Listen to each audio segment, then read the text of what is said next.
Good evening and welcome to the Nighttime Heat directed on Prime FM 105.5.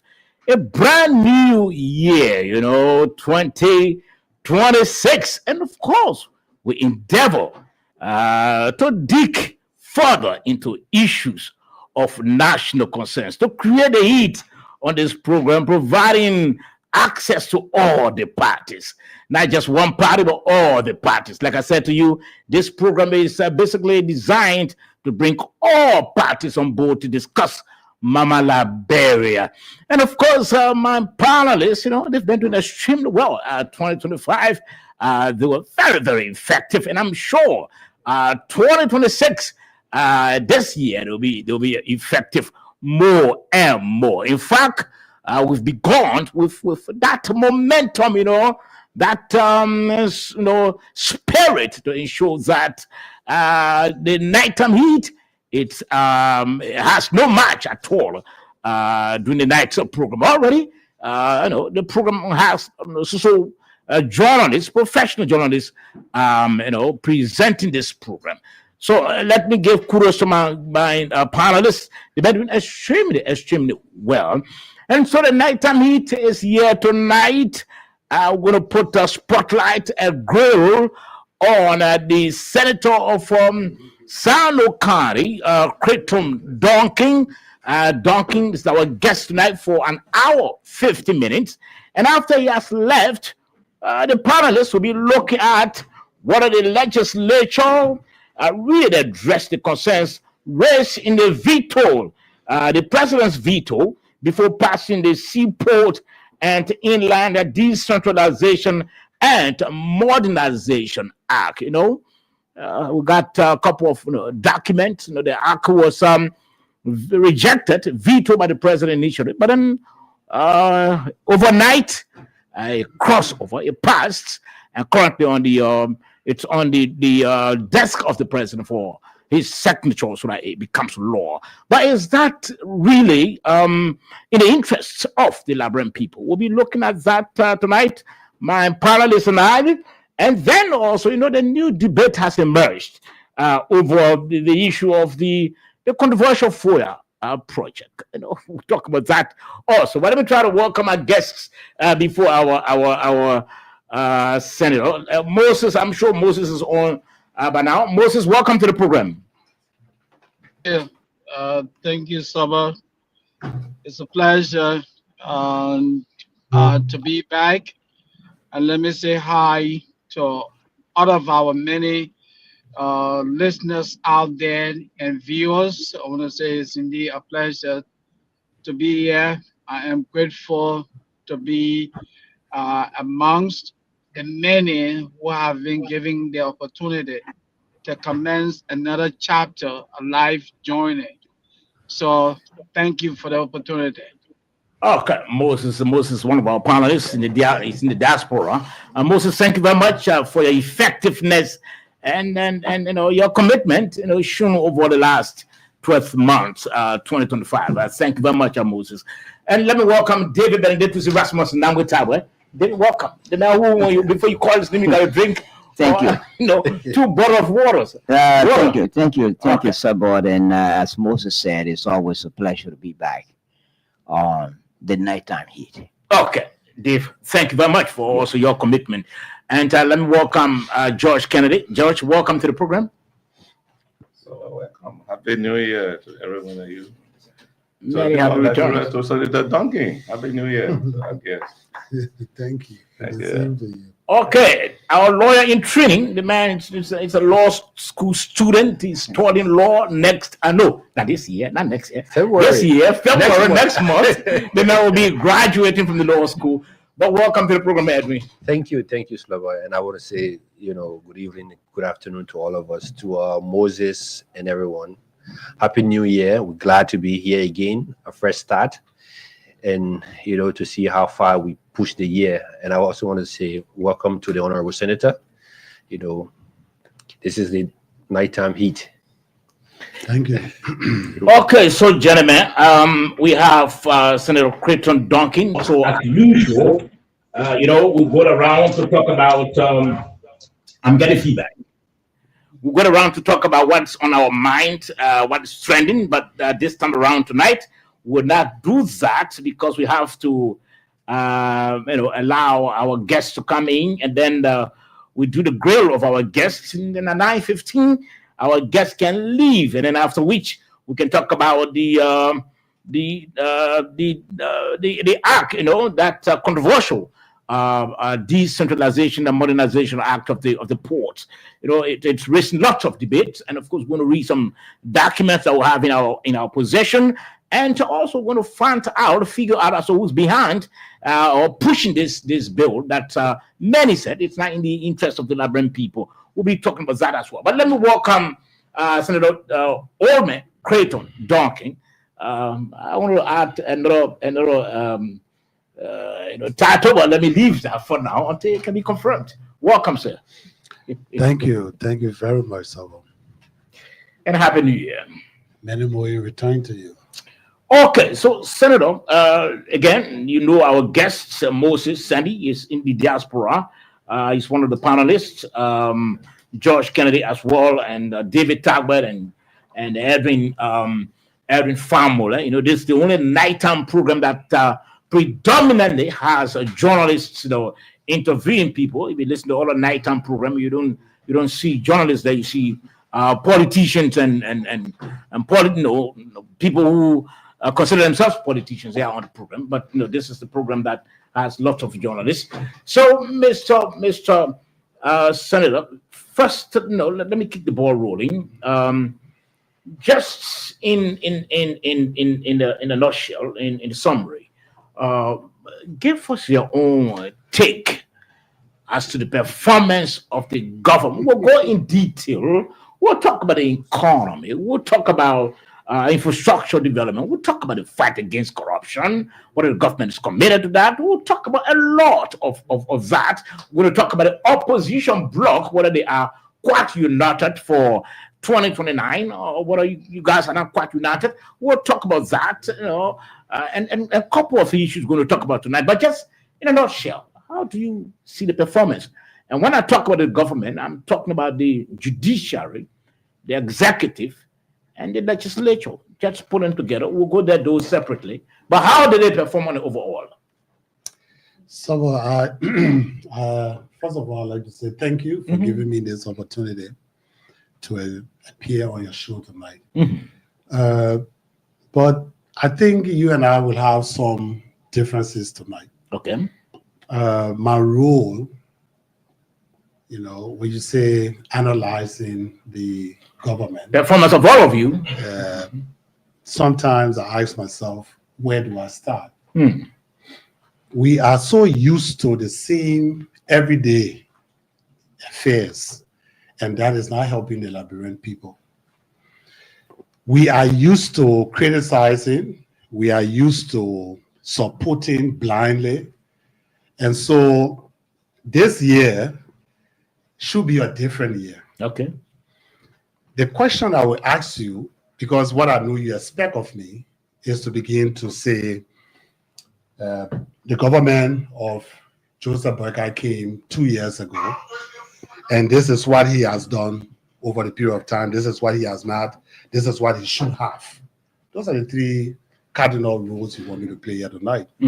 But I will tell you, you definitely will be disappointed. And why I think you will be disappointed is because whatever you do, it is the Liberian people that comes first. So the question will be, what have you done for the Liberian people?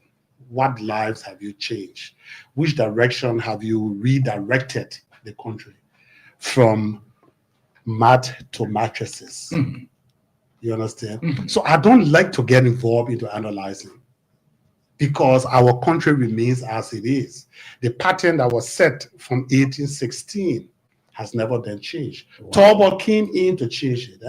I gave the blessing to Tottenham, which most people criticize. But Tottenham opened our roads when this place was total bush and our capital city was on Ashmore Street. He opened all the roads that we are enjoying today. You want to go to Grand Gita, Maryland, even Lofa, he opened those roads. So yes, he's the cradle of development. And then Talbot was someone who had that being vice president for all of those years with the broad mind, learning under Tottenham. He came with a new dimension. And what did he want? He wanted to improve the life of our people. And so what did he do? He began to build institutions that were put in place to help our people. Education, he invested that. He went into housing. He, were building those estate houses around the country in order to help civil servant workers to live, because their salaries were not enough to build. So I just don't want to get in the concept of analyzing present government, even the George Weah government, because these are all disappointment to the Liberian people. And I don't blame them because Liberian men don't know how to vote. In other words, you are saying under former President Weah, nothing changed. Oh man, so but that's why I'm saying I'm going to disappoint you tonight. Okay. Definitely, I'm going to disappoint you. I want us to talk on substance, not the issue of analysis. Okay, I'd like to comment. Before you come in, we are streaming live on our Nighttime Heat page. Just if you want to follow the show, just go tap Nighttime Heat either on your Facebook or on your YouTube channel. And also we are streaming live on several online institutions tonight. They've come to cover the program live, and of course they are here on the invitation of the senator to cover the program live. But if you want to join us, just tap Nighttime Heat either on your Facebook page or your YouTube channel. Yes. Yeah, Mr. Senator, unarguably you're one of the critical voices in the Liberian Senate. And the question my colleague Saba asked you, that is a very important question. The fact that you say you disappointed Saba, you are disappointing also the public. Being one of the critical voices in the Liberian Senate, people will, like to hear your appraisal of the government. Is it doing well? Is it not doing well? What are you shying away from? I mean, giving your own appraisal, giving your own. There's nothing to shy away from. As long as we continue to follow the path as a country, nothing changed for us. So it is useless of analyzing. What am I trying to say? I'm trying to say that we Liberians are very smart people, but we refuse to look at the facts and deal with the facts in order to change our livelihood. How do you now look at a budget that we say has reached to $1.2 $1.2 billion. And all of us are excited. What is in our budget for the Liberian people? Why are we still being fooled over the years? Even when I was a student activist, as president for Maserati Student Union under Linsu, as small as I was, I still see that nothing changed. It's just as it is. Look, the only way our country can be changed is to change the policy that we have governing our resources in this country. Okay, you made reference to the national budget. Over the past, we don't have money to do anything. No one should be fooled that something will be done by the income of our national budget. So what am I analyzing? There is nothing to analyze about. I come in, Moses. Now you've been in Liberia for quite a long time. You're a veteran and a politician. But the budget has been stepped up to 1.2 billion, unlike previous years. And yet, are you still saying nothing changed? First of all, there's something they call contingency. When there is a contingent to something, what that is. If we expect this to happen, if it happens, then this happens. And that contingent, if you look at the budget, you actually have about $900 million. Current expenditure. All right. You don't have 1.2 billion. You have the other one hanging like a light in the corner. Okay. Hoping that what contingency is about. You are hoping that when this happens, then of course that money will be there. Look, first of all, why am I even talking about budget? Sabo, this is what people want us to always do. This is the wrong thing. When we come up, why can't you do nothing? Oh? They may do nothing, then everybody is excited. Oh, Donkey said the other man here corrupt. Donkey said that. How does it change the livelihood of our people? Sabo, the only way, and the power can make me angry about Liberians. We are the one in the vanguard. We have been in the vanguard that have transitioned all these other colonialized African states around Africa. We were the fathers of independence. We nurtured all the boys, brought them up, Nkrumah them, Sekou Touré them. See their countries and see their concept. Forget about the country. Look at their ideas. See the formulation of their policies and how the policies are changing the lives of their people. Liberia, we're still following one trend. The trend that we all want to benefit individually. Everyone wants it for their pocket, for their family.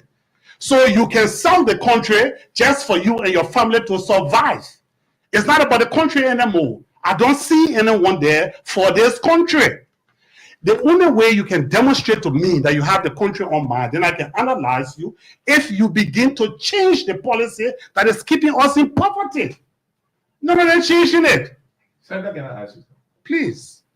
Who's supposed to change our policies? The national legislature One minute, by please, the 1 minute. president and Yeah. the national legislature, we as the legislature. But you will not get it from us. But what bill have you brought for? Hey, man, leave those kind of children questions. It's not trivial. No, They are Let me tell policies. you, see, then you don't want to understand facts. If I tell you I proffer this bill, I call sponsor the bill, what benefit now? Because they are the policy. That's why. But you see, let me change listen the to me. policy, Look, Kennedy, yeah. if you call me on your show, call me to get out of me the new direction that this country should be going. Forget about me as an individual. I'm telling you tonight, and honestly speaking, I'm telling you tonight that the national legislature is not prepared to change anything. Joseph Boyka, who is the present president, is not prepared to change anything. You see, this whole scenario the country in, that we are still struggling and suffering, is because of the president. In any situation, the national legislatures, when we come in, when we are elected, we come in with different notions, different ideas, and different interests Different intentions as well. to the national interests. So what we do when we are elected, I'm speaking to you from experience. I come to play. I was elected as representative. I sat among those 73 men for 6 years. I observed them. Now I was wishing to go to the Senate. I've been among them for 2 years. I observed all of them. I'm not naive. So I'm telling you, that when you come in, One minute, Moses. 1 minute. the only interest you have is your own interest. How many times have you seen senators fighting for the Liberian people? How many times have you seen representatives fighting for the Liberian people? As a matter of fact, on that floor is democratic. You want to make noise, make your noise, but the majority always carry the show. So for you to say you will change anything on that floor, you waste your time. What's the way forward? The way forward, the Liberian people should learn to elect a president, whoever he is, that has no fear in redirecting this concept that we have in this country and develop new policies, new direction that will generate funding for us to solve our poverty problem. Senator, But if the my man, 1 minute, Moses. 1 minute. He's ask your question now. Ask your question. Ask your question. Yes. Senator, let me say Happy New Year to you. The year is not happy. I will not okay. respond. This is not a happy new year. Okay, it's a happy and New Year. You know, What makes that's it happy? subjectivity. It depends. What makes it happy? Let's get to the core of the discussion. No. You tell me what makes it happy. Don't talk about Liberian people. Senator, So let's what get makes to the it core of the happy? discussion. Okay, are you not answering my question? Okay, You Senator, said let me say, happy new year. I want to know. You cut me off. Okay. Now you tell me happy new year. Senator, yes, Senator. So will you please tell me what makes this year 2026 a happy one Yes, for Senator, you? allow me to speak now, Senator. We're not in the chamber. Answer me the question, right? Allow me to speak. Answer me the question, Senator, right? Will you allow me to speak? No, you must I will answer me. answer the question. Oh my God. Look, Senator, I said Listen, we're not Happy meeting New again Year. tonight, Yeah. So, Senator, I said Happy New Year because this is another beginning, and everyone is elated that we are beginning a new chapter in our lives.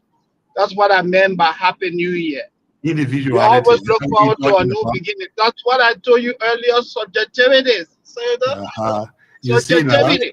so you are one Why of the you never Liberians said- who, just Oh like my us legislature, who think about ourselves. Now your I use it- happiness not Oh, holistic, but it's Senator, rather do personal. you know the meaning of the word subjectivity? What No, my you brother. consider to be sad may not be sad for me. Oh, So let's get to the core of the discussion. you tell me it is So, happy. oh my God. Oh, what makes So it somebody God? need to control your guests. Let's try to move Somebody forward. got to control your guests. Senator, You know, let's try to move forward. Moses, just ask a Moses, question. Moses, what you say? Yeah, Go Moses, ahead. ask a question. Okay. So I just want to say this quickly to the senator. Senator, my colleague, Mr. George Kennedy, asked a very excellent question. When he asks you, what have you proffered? What have you accomplished in the legislature? Because as I listen to you, you came in making a lot of loose statements. You see the way you're speaking. Allow me, let me complete my No, thoughts. no. First of all, You went, create the yes, respect. sir. Oh, Moses, You are speaking. Moses, You are speaking Yes. to your elected senator, Yes. and you're telling me Yes. I'm making loose. Yes. What does the word allow loose me. mean? Oh No, my you God. define it. So Moses. the senator made another. The senator made. Yes. So what? So what? Yeah. You don't want me. Moses. You know some of us very well. Moses, yeah, I know. Yeah, go ahead, man. let's give respect to the Yeah, senator. man. Loose. Yeah, no. But when I, Because when you I stay in said, America now, oh my God. So so you can talk to me the way you Yeah. speak. Moses, you can't Yeah. say the senator. What are you talking about? no. Oh, okay. Listen. I mean, to So start it all over to that. One minute, Senator. So Moses, try to rephrase that. That's your Okay, question. so this is what I meant when I said No, the we don't know what senator you spoke. Yeah, okay, so I mean, Mr. Senator, we're all courtesy to you. No, you don't When I have said you spoke loosely, I didn't mean to be condescending. I was simply saying that you were making allegations, or you are making allegations that are unsupported by evidence. about the same thing. No, but Mr. you could say Mr. that. George asked you. You could say that the senator is making unsubstantiated allegations, apparently. Yes, that's what I meant. You know, that is not an insult. That is not an insult. So what I'm saying, Senator, is this. Moses, ask a question. Move forward. Let's go forward. Who Yeah, determines I what wanna- is an insult? The Senator, Is the So, man who Senator- wants to listen up. Senator, you come every time you come on a show, you come here across as Yes, a because when you hear my name, then you are Yes, hyper. Senator. You Oh my become God. hyper. You prepare for dunking instead of preparing for the issue to get out of dunking. When you can get out of him, your concern is dunking, and that's where you missing the No, point. no. My concern is not dunking. You are one of our lawmakers. You know, so as I was saying, Senator, there are two questions people put to you, and you still refusing to ask them. In life, that's what we call self-appraisal. But don't mind. When you do know, stuff, when you, you- Senator, when you, oh my God. No, John, Okay, go ahead. I don't think you came to get from me. Yes, see, Senator, when go you see ahead, people go on your ahead, show, go ahead, my man, knock yourself out, go ahead. Then what you can get out of them. Forget about giving. Get out of him. Now let me make the mistake and say something wrong and let it be the headline of a news. But you don't be the one to give me. I come to give you. So get everything you can get out of me. But it seems that you have your own block that you have built, your wall, waiting for Duncan to appear. Because I already prepared to go critical with you for the fight that you discussed, Talbot. Yes. I wanted you to tell me and the Liberian people what budgetary system that Talbot had that is different from what it is today, than what we have today, in terms of public budgeting. Yeah, but I don't think this is about budget though. No, you This said is about the policies. 1.2 billion is a budget is a policy. No. Listen, you can have the budget. Yeah, it's a policy. You document. It's missed a it. public number It one is, policy but you that can we have agree. the what does your budget? First of all, Tobo had the Rural Development Ministry, the Ministry of Rural Development. Sure. You understand? That's a policy issue. So his mindset was using that Ministry of Rural Development to develop the rural sector, to carry education, to change housing, and to begin to open roads, even build government institutions as administrative building, as presidential palaces, and other, the town chiefs compound. Those were the institutions he was establishing based on institutional development. But let me tell you something. Look, when I come to talk, I want us to discuss the issue. Leave me as an individual. You don't have to like me, but what we should discuss is the way forward for our country. The substantives. Yeah, and Kennedy, what I'm trying to tell our people is when people have law for this country, it is demonstrated. You see it. I'm telling you that I don't see love for me to analyze any leader sitting in any of the chairs. I begin with Tottenham, I end with Talbot. And after Talbot, I look at Samuel Doe. He tried in his developmental approach, taking rental houses and transforming it into government institutions, because we were spending millions and millions of dollars every year renting houses for government or ministries. Samuel Doe saw that too and said, "No, let me change this." So we're looking at policies that help to change. I'm saying to you, the way things will happen in this country is to generate money. Yes, my argument. So you keep dismissing all of the past leaders. You even dismiss George Weah. Moses, dismissing almost everybody. Moses, 1 minute. I'm not going to talk to you tonight. Moses, 1 minute. I'm going to talk to the people. Go ahead, Senator. Generating of resources to help change our lives. And the only way it can be generated. Don't let nobody blindfool you with $1.2 billion budget. Don't let nobody blindfool you with maybe you put 1 or 2 lies. My approach is looking at the individual lives of our people, the poor men who live in the zinc house, in the thatch houses and the mud houses. I'm saying we must pay attention to what God has given us, our natural resources. We should develop new policies to stop these boys from exploiting us, our raw mineral resources. This is my argument. And my argument will never change as long as we look at the thing that happened in a few days, the oil development, where we pass a bill. Yeah, we'll be coming to that. No, we already own it. So, Mr. Senator, you got a percentage value here of 3% to 4% royalty in our country. That is a policy set. We cannot go above that because they call it international standard. What makes it international? When you steal it from us and telling us we must abide by that, is it international? What makes it? You got a metal steel here that giving us 4% royalty.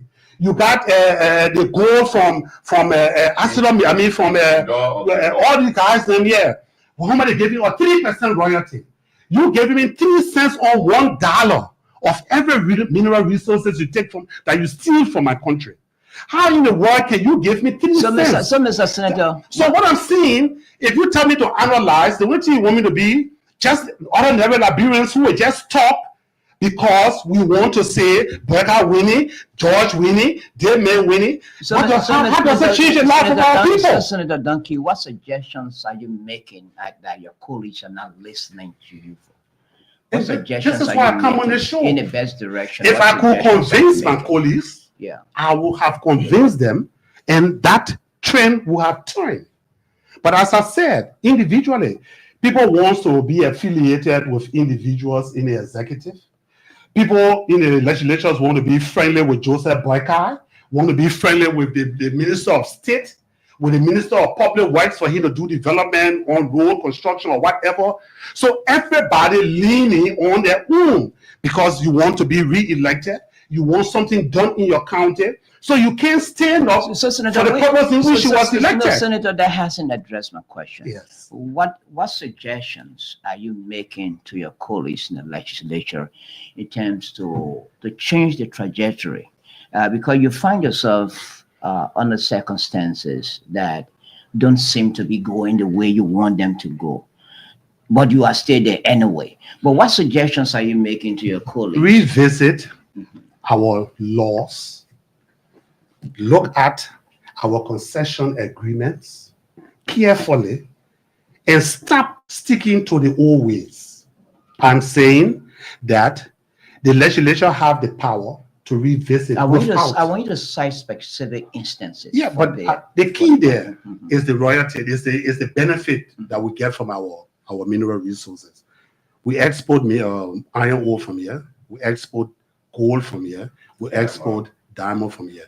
We export logs from here. You understand me? We are being cheated. So what I want us to do is to forget about who's setting the rules and take Liberia to heart and revisit those laws. Bring them back on the table and demand the president. You see, we are the people. The national legislatures are the people. We are, when they say Liberians now, logically, when they say Sino County, there are 5 of us. Yeah. 3 representatives and 2 senators. So we represent the 170-something thousand people in Sino County. We have the power to talk for our people. So we can change. That's why they call us the first branch of government. But none of us care because party affiliation, because associations, because we want to be re-elected. Number 4, we want to be friends. Now, how can you want to be friends and change policies? So every policy that comes there must be from the executive mansion. Joseph Boyka must say, I want you to do this. Then everybody, oh, the president says something. Oh, the president says something. Then everybody go, they concord. This is not how it should be. Well, we know it's not in the interest. Now, as I was bringing back some of the issue of this latest passing of the oil blocks. They'll run to and You have 8 oil blocks. 4 for one group, 4 for the other group. As a government, you bring one document, and that document has 2 components. One component is talking about exploration. The other component is saying when you have explored these things, this is how you are going to do it. So that is if you make discovery. if you discover, so can you imagine one document telling the man, go and discover? And I see a document telling him, when you discover, give me 4%, give me 3%. No, yeah, how they did it. They say if you drill from 0 to 1,500 meters, and within that time, you find oil. Within that 0 to 1,500 meters, then you pay the Liberian people 10% royalty. That means 10 cents on every $1 of that oil that you make, that you discover. But if you drill beyond the 1,500 feet or 1,500 meters, you will get the Liberian people 5% of what you found. And in many instances, you know that they will drill more than the 1,500 feet, meters. So in the end, we're going to get the same 5% royalty. We can discover the biggest, greatest oil deposit in this country. Our people's lives will still not change. This is what I'm saying. Okay, now, Senator, let me ask you. Senator, you seem to be the lone advocate because often I follow you, I listen to you, you appear on street discussions and tie centers and all of that, and you continue to advocate on how we can really regain our wealth, our resources, maybe from the hands of people who are trying to exploit us. But it seems that you are alone. You are the only one talking about this. Now, how do you think you can achieve this, Senator? Here is it. Commit my life. But is it true that you are alone in the fight? Well, I can say, and I don't want to say, but for me as an He's the individual, most vocal person I would say in the front line. God has blessed me. For where I come from to where I am, who felt in their entire life that Duncan would be your senator today? So what I have to recommit my life to, the rest of my life, is not about being anything. It's about educating our people. So you can be anyone. You can be Joseph Boyka, you can be George Weah, you can be Fala, you can be who. I don't care anymore for who. The only thing I care for now is educating the young children, because old people say you can't change old wine in new bottle or new wine in old bottle. the old people mind are set. Most of them are only concerned on what they can benefit. But the younger generations, it's my mind to continue telling them these things. So maybe when I have left the stage and God has carried me, some of them will pick up that concept to know that the true reasons why they are suffering in this country is because the international partners that we say we have are the key for our exploitation, the key for our suffering. And what they do, they pretend. They make us on the surface to be the bad ones that Moses them or don't want to talk to us because they feel we are the cause of the suffering in this country. But the main ones that are stealing from us, the main corrupt ones, are the international partners that is exploiting our resources. And on the surface, we are the ones to be looked bad. So I will continue telling the children, if they don't want to believe it, they don't believe it. If they accept it, Yes, okay. Now, one minute, Moses, before you come, just announce that you're listening to the Nighttime Heat, and of course, our guest on the first segment of the program is the Senator of Sando County, Oldman Creighton Duncan. He's our guest on the first segment, and of course, after he has left, we'll be talking about the NPA, Decentralization and Modernization Act tonight also, and then the new debate that's emerged over the issue of the controversial FOIA project. We'll talk about that also when our guests had left. So you want to Moses, just tap Nighttime Heat on your Facebook page or Nighttime Heat on your YouTube channel. We are only streaming live tonight on the Nighttime Heat and not the Prime FM page. We are only streaming live on our own page. So if you want to watch the show, just tap Nighttime Heat and follow the program tonight. Moses Gekame. Yes, quickly, this is what I want to say. Senator Duncan seems to be very passionate about Liberia, the people of Liberia. He wants to see things happening. However, I beg to differ with him on this. He continuously makes this claim that our country remains underdeveloped as a result of international partners. Pressure. People from abroad, as a result of international partners, our people being exploited by Western society. And Senator, let me remind you that Liberia is a sovereign country. The man who at the helm of leadership right now is a Liberian, Joseph Walker. You are in the Senate. You represent Sando County, and your colleagues are there. And from what I heard you say, insinuates that you are telling the people of Liberia that you have a compromised legislature because you say, hey, everybody wanting to be friends of the president, friends of officials of the executive branch of government. And so if you are saying that, then you're simply telling us that you have a legislature that has become an indirect extension of the executive branch of government. So when you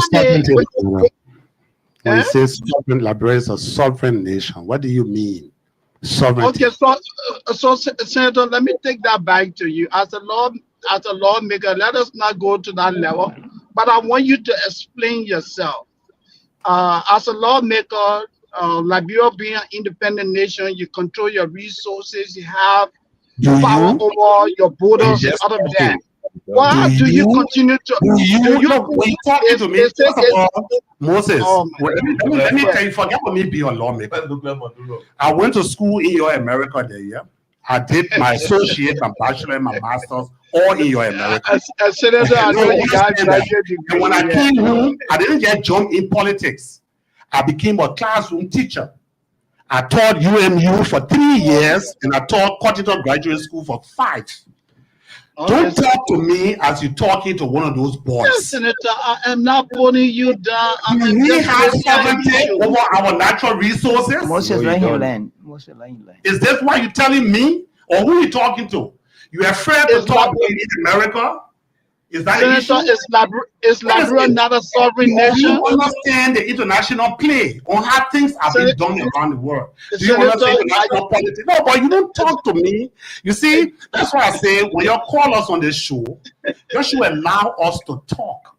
Senator, are you telling us that Liberia is not a sovereign When country? you call us to take our things from stomach, you call us to how should I term that word?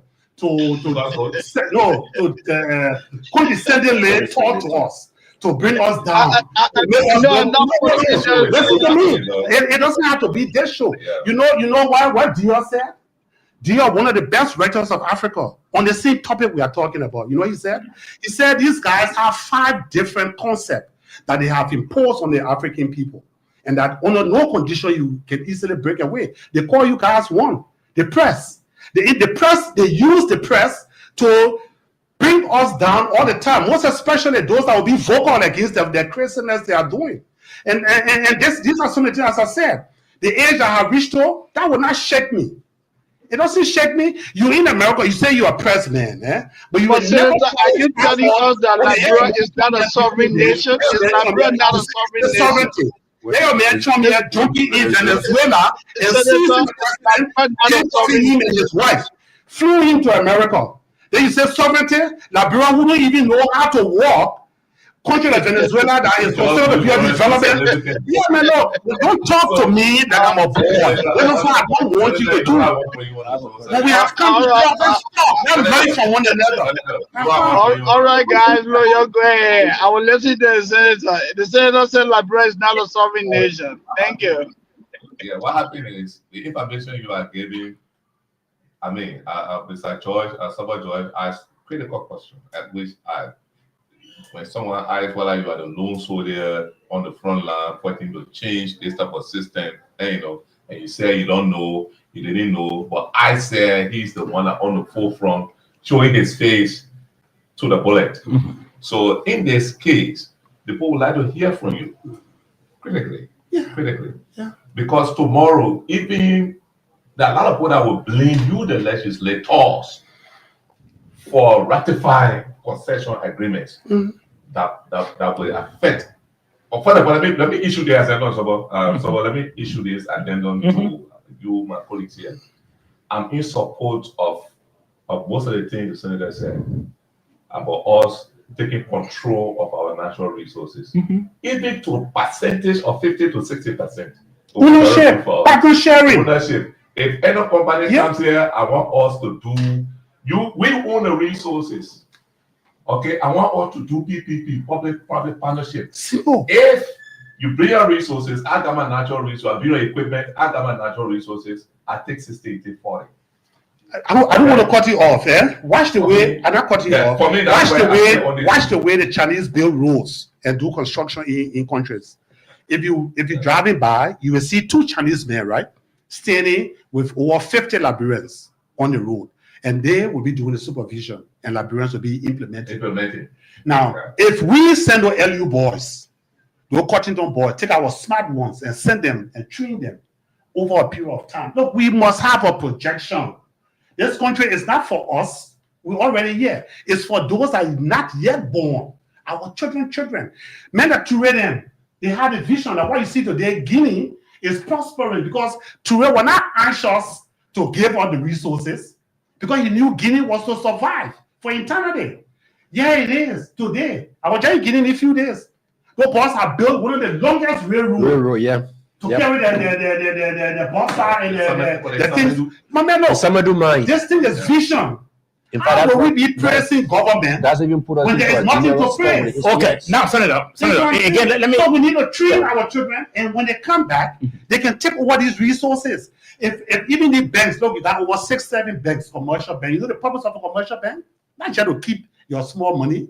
They bring their money to invest. You think if we put these 6 or 7 commercial banks together and tell them, look, this is what the government is going to invest in through partnership, the PPP. You think the banks will not be happy that over 2-3 years or 10 years time they will generate money? Of course, we can buy our equipment. We can hire people to be supervisors over our mining. How in the hell will we sit down and how the Boyka feel driving, going to bombing and passing by those people living in trash houses? What are his policies to transform? No, they tell me to analyze. Okay. What are we analyzing? Edwin can come in quickly. What are we I want analyzing? to come in quickly. Analyzing the white man coming, taking our resources. We scared of telling say they're stealing, they're stopping, they're cheating. Then you say, I'm going to analyze. What are you to analyze? So you're trying to leave me alone. So, Senator, Yes. you know, You're afraid to talk the truth, and you're the journalist. You are smart. Instead of giving us headache, when we bring the ideas, pick up and research it, and go for it. Find the boys. Let the people know that we're not stupid, we're not naive. But you can't depend on the legislation. How the hell you depend on the legislation? Who's looking for favor? I know. Okay. Let's hear from Edwin. So, Senator, you know, I sat and listened to you keenly. I think most of what you stress, you know, are all genuine concern that the country has faced for the past 200 years. You know, it is not dawned on us that, like you said, countries that we gave birth to, the likes of Ghana, the likes of Guinea, the likes of Ivory Coast, that today we even depend on to give us electricity. Guinea in the 21st century, you know. So my thing is that as a politician, as a leader, what is the way forward as a country? The first thing, we need to organize this movement because it cannot be done in the national legislature. You're the young people. We need to come together and change our country.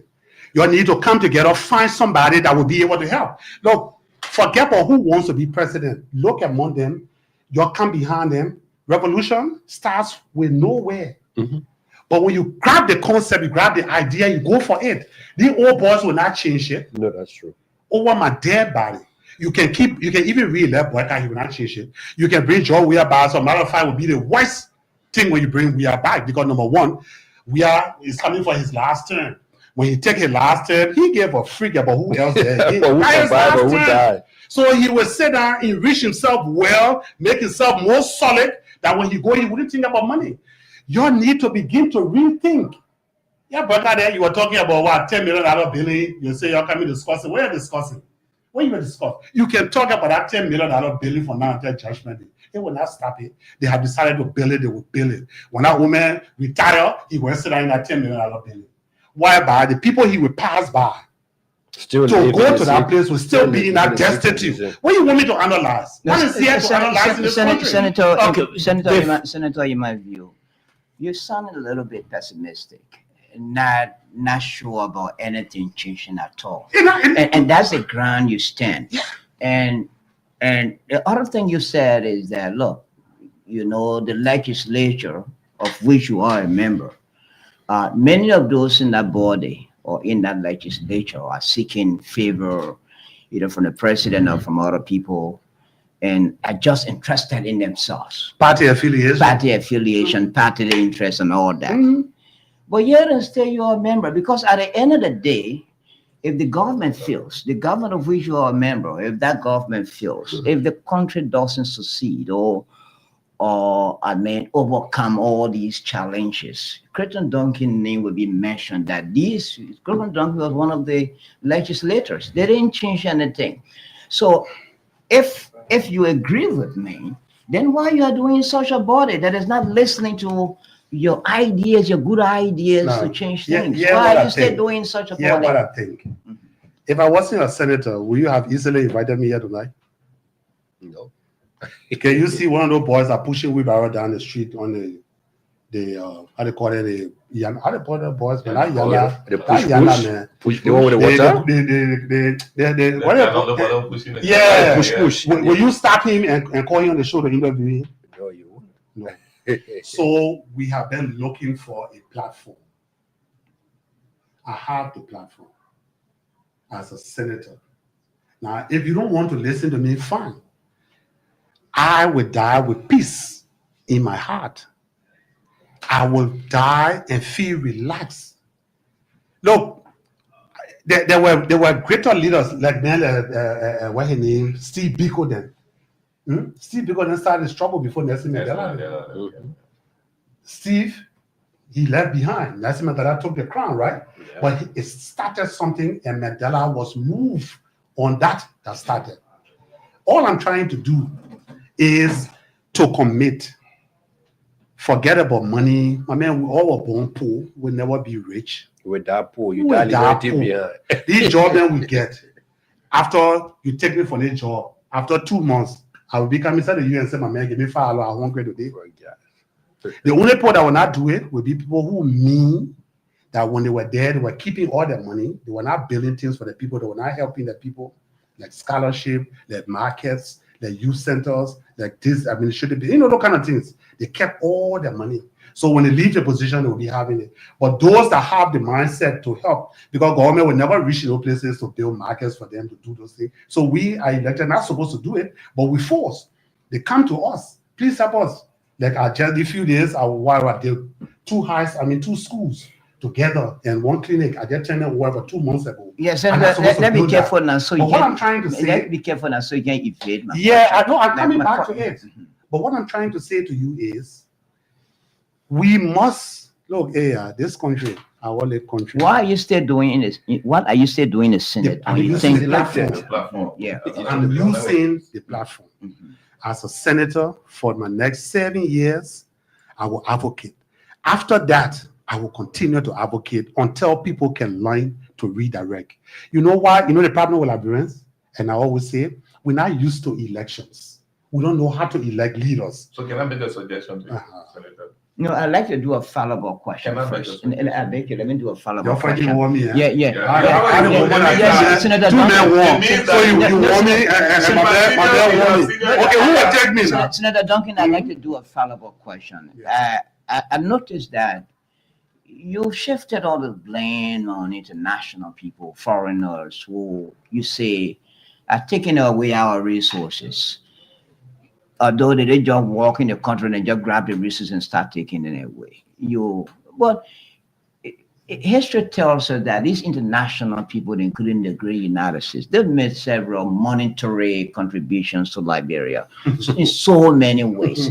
But these resources were squandered by those who were in power at the time. So why use these international people? No. Let me learn. They took the iron ore to manufacture it Let me learn, Senator. or they took the gold to carry to the center. Honorable Senator. So what did they do when you say Honorable, they squander? They squander these. Yeah, they squander. Now, how did they do it? Because what? No, come back. No, I'm telling you. Come back, clarify that. Don't say Yeah, it and jump no. over it. Yeah. You said our leaders squandered No, these I resources. know where I'm leading to, sir. No, but you got to clarify that first. The men are listening wants to understand.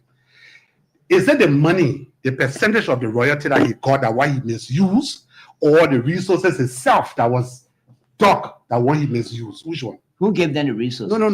Can you answer my question too? No, you haven't. Or I haven't. I'm asking you a question and you asking me at the same time. How that is possible, sir? What I'm saying is that, Honorable Senator, is that you almost like scapegoating the international community, international people, foreigners, of not doing well. They just come and grab our resources and take them They away. parade in our corridors of the Uh-huh. national legislature. Let me tell you about these people. And I told you, I speak the real labyrinthine, and I was represented before, Mhm. and I senator now. When I'm telling you something, I'm not just telling you, let me tell you the real labyrinthine. I'm not just telling you it because something wrong with my brain. I'm telling you from experience. Mhm. When they want something done, you will see them parading the corridor. They come in our corridors. Everything that we do doesn't come from the legislature. The only thing that comes from the legislature is our own enactment of law that we provocate. Mhm.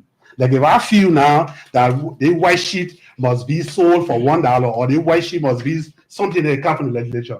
But when it comes to concessions, it never comes from the legislature. Concessions start from the executives.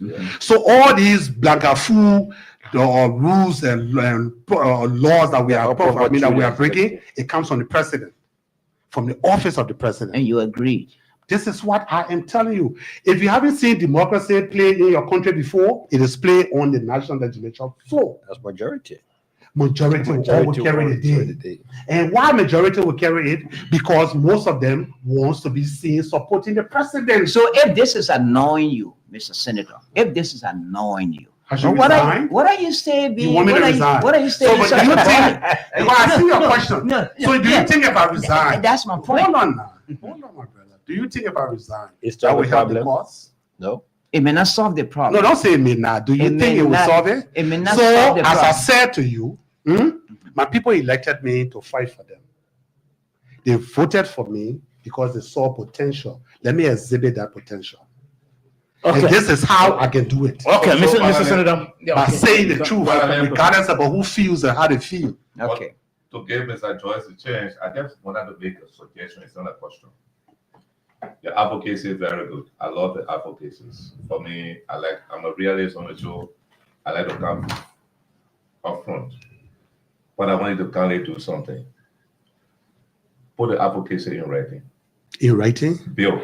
You submit the bill to the legislature. and Which use bill? it as a Help state. me to do the bill. Which bill? Which bill? On this To say about reduce, do about PPP, reforming. to do PPP and revisit all the laws. Yeah. The natural resource sector. They didn't outright. What my boys? You put it outside. Why you put my children No, outside? nobody put it Put us out. out. Do you know now there is a letter that I wrote to the national legislature directly to the pro-tem, asking her to invite the president for us to discuss about these royalties and percentages that our countries are suffering. You know what I was told? First of all, when I was put on the floor, you know what I was told? We don't have the power to invite the president. Legislatively, as a former legislative reporter, Uh-huh. understanding that terrain, no, it's difficult. But let's think. Most of the time, committees can be set up to the You president. see, let But me I tell you want something. you to Let me form say, a- you're telling yourself. Kennedy, You are telling me the people cannot ask the president Kennedy. that they want to talk to him. Kennedy. You can. Exactly. Kennedy. And we are the people. There's some very important thing that I took from him. You know, we need to hold our leaders accountable. Yeah, it's true. That's why we say that. President Boakai's campaign statement, we can still remember, was that they were going to review these concessions because they believe that Liberia is being undercut, and so far we're going to 3 years now. Where are we reviewing these concessions? They can never. We sat on this radio and talk about these things for many months, Okay. wherein people taking our gold from Liberia and we're getting 3% in royalty. Yeah. In 2 years' time, we exported $1.7 billion worth of gold. Yes. How much did we get? Less than $40 million. Yes. How can we do that? And then you expect us to move forward as a country? How? So for me, Now, I sit here Mr. just Mr. listening to Mr. Senator, Then you say the people are not stealing from us? Mr. Senator, I'm coming in now. Yeah. Mr. Senator, Why is that? Then you say $1.2 billion that morale. Namora. What will it do for the children you see sitting out here? No. I can born all of them you see in front of me here. No future. Well, God bless me. I'm living my life now. If the woman take me right now, I'll tell you thank you. Who am I to be your senator today? But look at it once. What is the Who we get one child yet? I got 5 children. so Mr. Senator, let me come in now. Mr. So, Senator, you know what I want you the press to do? Don't worry, ugly guys. Eh? I want the press, Firing the I want the journalists to be fighting. So instead of just fighting the national legislature, instead of fighting the ministers, instead of just fighting the president, let them grab issues that when they wake up in the morning, that will revolutionize this country. You got the ears. Yep. Tonight, people sitting and listening. If I stay on brushing and I start talking, my voice won't be heard based on the kind of audience you have now. People to the radio, comfortable, 9 o'clock in the night, they're listening, relaxing, falling to sleep. We got to change the narrative. We got to talk to our people. So then I ask a question, Mr. Senator. Are you in search of like minds, like you? Because we have 2029 coming up. You said it over and over again that even we didn't do well. The country still remains the same. Boakai is in office. The country still remains the same. It means that we need a new breed We do. of leaders. We do. I'm coming. Are you in search of like minds? Maybe to try in 2029 You see, with the look, sort of ideas you let have. me tell you something. Mhm. As soon you tell people about presidency and your interest in election, then everybody, all I'm saying to you, forget about Duncan. Duncan has been giving job until 2032. By that time, I'll be older, far older than what I am. Mhm. Leave me alone. Let us grab a concept that will change the life of our people. And I tell you, our leaders that I have been working with now. But the concept will not change. Accepted. I come in, Senator. The concept will not change. Well, that is why- Unless the same current players. politicians we have. That is So we need a why- new breed. This is why Come 2029. I have established. So what are you a thinking? Movement. I told you the last time. Mhm, mhm. We call it our movement. That movement is going to be responsible to move around to educate our people from county to county, from village to village. You know, ignorance is our problem. Not many of us understand what we are going through. When you see people riding the big cars, you get vexed. When they buy $40,000 car for legislature, you're angry because $40,000 is plenty of money. Everybody cussing us. Do you think that if we had enough now, as I always said, my man, the stealing that is going on in government, 20% of what is being done wrong in our country is responsible for our suffering. 80% of what we are not doing is responsible for our suffering. So the corruption part of it is 20%. 80% of we not managing our resources properly. Yeah. So God just looking at us laughing. The thing He gave you, you just giving it all free. No, free. Then you crying. You went big the EU. You went big United States, IMF, World Bank. Please. But you sitting down on the thing that He put there for you to get rich, but you can't. Senator, let me come back. So let me guess. Moses, 1 minute. Senator, 1 minute, Moses. So, Senator, Yeah. you said you're going to take on the responsibility to have our people educated, right? In your weak ways. Now, if you go to educate our people, already you've indicated. I'm coming. Already, I know. You know, before you talking, I'm coming. Senator, I'm coming. I'm coming, Senator. You're going to tell the person, the old politicians didn't do well. The administration didn't do well. Now we want a new breed. Now, if the people ask, who do you think could be amongst the new breed that could run with this change that you make a reference to? What will you say? Can you find that question? Let's talk about what people. Okay, maybe you don't Look at tall. you don't want to take the cat out of the bag. Look at So let me say something quickly. Let Moses come. We have to talk, but it was only for America. We have to open it As soon as he up. say America, who sit there, what can I see? Unless he was born there, Moses and he was not born. Moses, I want to look at a picture. He was born right in Liberia, and he went there naturalized. He tried it. They would take that boat for him and send back in one day. Seriously, by paper. But man, Moses, right true, eh? Moses ask a Moses question. not going to send the people. Land. So Moses can talk. Moses got to do some Moses know But the look, secret.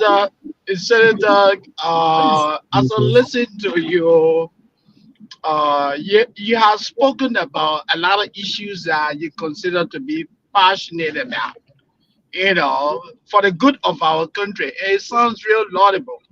However, like my colleagues have continuously asked you, what have you done? Because legislative work, you in there, you know it better than any of us. Legislative work are often done on the basis of collaboration. What have you done to mobilize people who are thinking like you to say, hey, can we come together and champion this cause? What have you done to do that? I am doing it. Let me tell you one secret I haven't told you about. Yes. On 3 different occasions, I have summoned, I have invited senators to have meetings about these things. We have had 3 different discussions on these things. Yes, as I just told you, maybe I don't like to talk like a kid. I'm telling you from my experience, it's going to be very difficult. You may find 1 or 2, but you will find 1 or 2 by God's grace. I'm telling you that people are afraid to stand up. Mhm. They are, because here are the condescending factors. Number 1, you are part of Unity Party. You don't want to be seen condemning Unity Party things or the president who is in power. Number 2, you are not part, you are independent, but you want to lay on the Unity Party legislatures in order to win favors. Number 3, you opposition, you weak. So you're not strong enough to continue to fight because you want to survive. You want to be re-elected. I have read the thing now. I have seen all. I know the problem that is the reason why this country can't be fixed. And this is what I'm telling you. So it You means don't have to believe it. It means that we but need that new is the breed fact. now. We need new breed. We need. Uh-huh. But this is what I'm saying. So my So you could head a new breed. Are you prepared for that? Okay, 0778 460 Again, 0778 460 Or better, so 0886050507. Our guest here is Senator Creighton Duncan, Omer Creighton Duncan of Sando County. He's our guest tonight, and of course, I'm sure shortly we'll be taking leave of him. 0778 460 793. Again, 0778 460 793 or 0886 050507, or this alternative line 0776 540 987 0776 540 987. That's the numbers to call, and you are live on the program. Let's take this first caller. Good evening. Yes, sir. Your name and where you calling from quickly? This is Adnaki McCanty calling from Brazil. Let's hear from you. Yeah, I'm a senator spoken there to you. I'm but you know what happened to this country?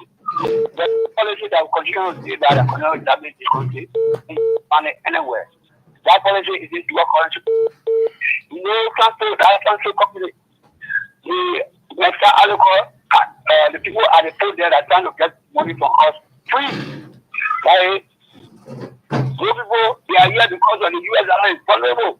When you say the US are on the market, like all countries in Africa are doing and put the Liberians are in circulation, you will see how at the end of it.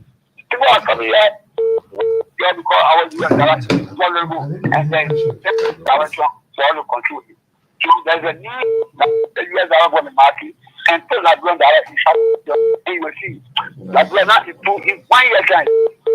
Okay. Okay, you made your point over there. We'll take another call on the line 0778 460 793 or better still 0886 050507. Good evening. Hello. Well, it seems that this caller is not ready. Let's try to get another call on the line quickly 0778 460 793. Again, 0778 460 793 or 0886 050507. Again, 0886 050507 or this alternative line 0776 540 987. Our guest here is Senator Omer Creighton Duncan, our guest tonight for the first segment. Good evening. Good evening, sir. Yes, sir. Let's hear from you. I'm Ibrahim calling from district number 17. Okay. I thank you, Mr. Duncan, Senator for I don't know which district. Sando County, man. Okay, I would like really to join you so that we can fight the battle. And this is why we are starting ECOWAS on the social media. And this is why the military is stepping in and overtaking those ECOWAS countries one by one, because the civilian governments are corrupt and they don't want to change their people's lives. And now the civilians are now you should put this call out. are now trusting. That's incitement. That's incitement. Even their own civilian brothers and sisters. Well, how are we going to end this? So we need a military. Okay. Many thanks. Many thanks. Let's get another call on the line. Let's get another call on the line. Military people. Good evening. Good evening. Yeah. Of course, that's what happens. Yeah, let's hear from you quickly. Yes, sir. Let's hear from you. Okay. Yes, go ahead. Hello. It seems that this caller is So, out. Let's take Honorable another call on the line Senator, quickly. there's a question. One minute. Let's take the caller. Good evening. Hello. Hello? Yes, sir. Let's hear from you. I'm James Coley. I call you from UN Drive. Let's hear from you quickly. Yeah. Look, what's life? I mean, time and life to listen to a certain senator speaking without confidence in himself. Policy maker who is to find direction in this country is telling us that this the country can steal our resources when it's will come on the table with them and discuss this they start to work. So I don't know where is the country heading. Policy maker, Okay. decision maker to drive this country to a prosperous destination. Okay. All right. You made a point already. Let's try to take another call on the line quickly. Good evening. Hello. Good evening. Yes, sir. Let's hear from you. I'm Joseph Brown speaking to you from Sino County. First of all, I want to applaud our honorable senator in studio. And I think what he's trying to say makes 100% sense. And I think we should be straight to the point. Like, our fellow in the studio asked a question saying, with all of these things there, how can this be leading our country? Meaning to say, who are those we think? Because if you try to pass a message to people, they will ask you, among everybody that want to come out, who you think would be the best person that we can see this vision in today? So to our honorable senator, we applaud your whole lot, and we pray for some of us. Pray that you'll be the one to come out with this vision. You'll be the one to come out to lead this vision, so that people will know and people will be able to follow you as well, so that our country can be safe. Okay. To you again. Okay, man. Thanks. Let me take this call on the line quickly. Good evening. Hello. Good evening. Yes, sir. George, how you doing? I'm okay, sir. Let's hear from you. Okay, my name is T. Patrick Weir, and I call you from Sino County. Okay. So let me say good evening to Senator Peter Owen Duncan for his level of deliberation tonight. We want to appreciate it. The people of Sino County are very proud of it. Then you continue. Mr. John is safe to lead among your colleagues and begin to talk some of the things and talking and is talking tonight. So I think your colleague in the studio need to appreciate the donkey for coming out and giving people the direction how to proceed. So the donkey are making serious communication at the level of the Senate, but there is no avail. The other time I remember he wrote a communication to invite the Director General of the EPA about the water pollution in Sino County. The committee went for investigation, and the director told them that because there's no money in the budget, so they let him go.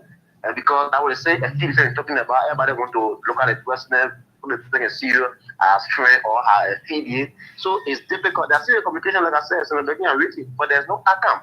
Sometimes in God verse and you talk to go to leadership within the talk, but up to now. So let you continue. Yes, Okay. at the level of the legislation, that number. So the donkey wanna get a number, you got one vote. So the best thing to do is to come to Labrador for train and we at you. Okay. Many thanks. Many thanks. Many thanks. I'll take 3 more calls and I'll wrap it up. Hello? Hello? Yeah, today the chief musician of Nikita community. Okay, let's hear from you quickly. Okay, first of all, I want to say thanks to Donkey for hearing his voice this hour. Donkey has set a great record in Liberia. Now, Sino County have their modern parking. Sino County have 6 school buses running. Which, of course, the capital city Monrovia don't have free parking. So we are very thankful for that, and we believe that if Donkey go higher, he will do more than that for the people of Liberia a lot. Okay. Thank you. We'll take only 3 more calls quickly. Only 2 more calls, rather. 0778 460 Time has cut off us. 0778 460 or better still 0886 050507. Again, 0886 050507. Let's get this call on the line. Good evening. Good evening. Hello? Yes, hello? Oh, it seems so. Let's take another call on the line quickly. This caller is not ready. He's in the noise. We can take him. The senator will have to go quickly. Good evening. Yes, sir. Let's hear from you. All right, this is Wadimlet, the son of Sanohi from district number 3. Good evening. And so I applaud you for the statement made, for the deliberation, for the way you want Liberia to be. And we hope and pray that before your tenure ends, our country, peace, people of your kind, your listen and get the good. Congratulations.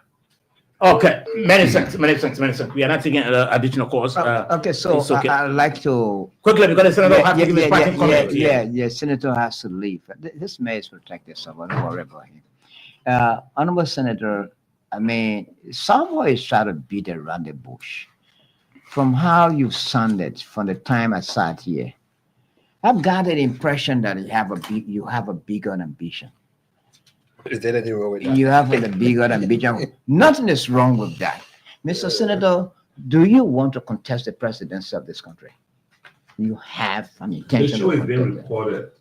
You know, let me tell you one thing. Yeah? Mhm. As I said previously, as soon as you put forth the issue of contesting, then everyone will close their ears. That doesn't mean that you shouldn't say him. No, The what lost I'm the taste trying of to the tell you- debate. Are you determined to what I'm contest trying the to tell- presidency? What I'm determined to do Uh-huh. is to educate our people Mhm. and let them make the decision Create a movement.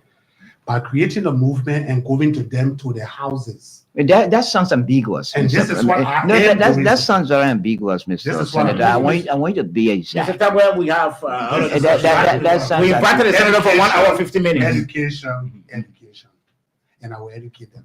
Okay. Mr. Senator, your parting comment. Thank you, so gentlemen. I think I had a very nice night tonight. Yeah, very nice night. Moses and I will be friends still. I understand it. Thank you. And I also know he can't talk too much. If that will bring him back here. He listened to you. Yeah, but notwithstanding, you know, this revolution that I'm pushing, I want all of you to be part. Wish you well. None of all will be ratios, Yeah. but we still be our drivers in the homes. Mhm. We'll continue to eat. Even those that don't work, those that don't even have the first means of surviving, God still provide some kind of way for them Sure. to eat before they go to bed. Sure. We got to pick up this bull by the horn. That's the only way this country will change. Don't let nobody fool us. Oh, we're building the one, we're facing the one, the other one we're happy. We bring back a red down, we carry it up. All of that will not put this country on trajectory. What we need, 3 years of reforming. It's a 6-year term. Take the first 3 years, forget about promises, forget about doing this, look at your books, redirect your books. Then the last 3 years, you're going to see the fruit multiplying. And this is what I have to say. Thank you very much. Okay, Senator. Thank you very much. you, Thank Senator. you. Really appreciate your time. You're listening to the Nighttime Heat, rated on Prime FM 105.5.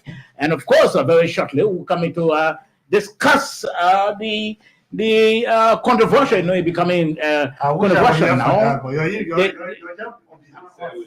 The modernization and the decentralization act of the MP. We're about to discuss that very shortly. Let's try to take a break and we'll be right back.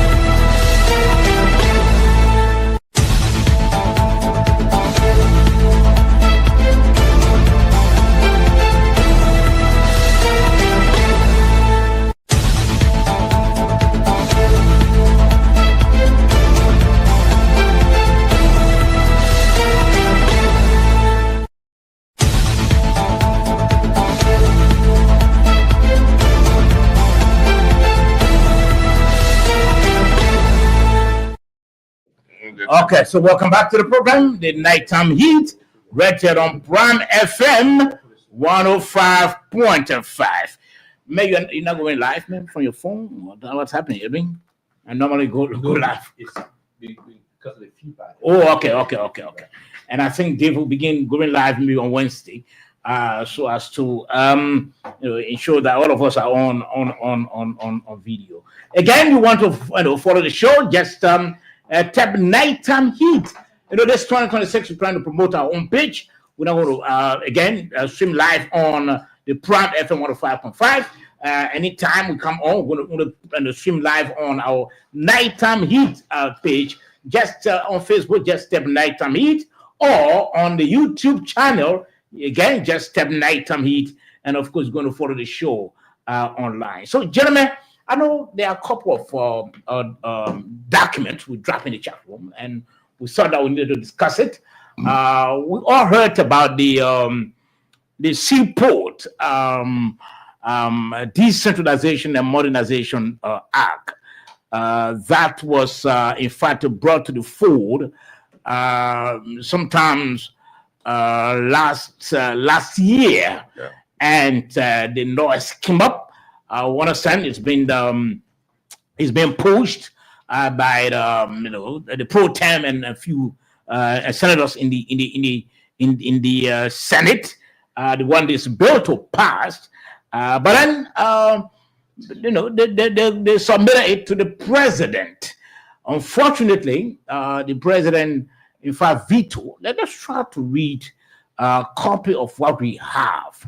And I will drop in the chat room, and then we all can talk about that. Let's read this. The president's veto document. Later on, we can go into.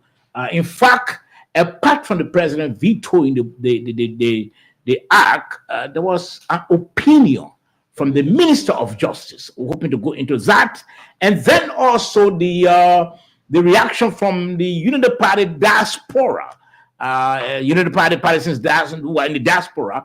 They've released a very strong document, and we're going to talk about that as well on this segment of the program. Let me read this one from the President's office. The proposed Liberia City and Inland Ports Decentralization and Modernization Act has inadequate provisions for the transition of the National Port Authority to the new sea and inland ports. Section 5753 provides for a 6-month transition period. The MPA will be dissolved immediately, and the current port managers will assume responsibility for the various ports. A transitional working group will oversee the dissolution of the MPA. This group will consist of the 4 port managers. They will determine what becomes at the assets, outstanding liabilities, and employees' compensation. Leaving the transition of the MPA to such a group may lead to chaos. That's the president. Leaving the transition of the MPA to such a group may lead to chaos. The MPA has outstanding contractual obligations as an ongoing business concern.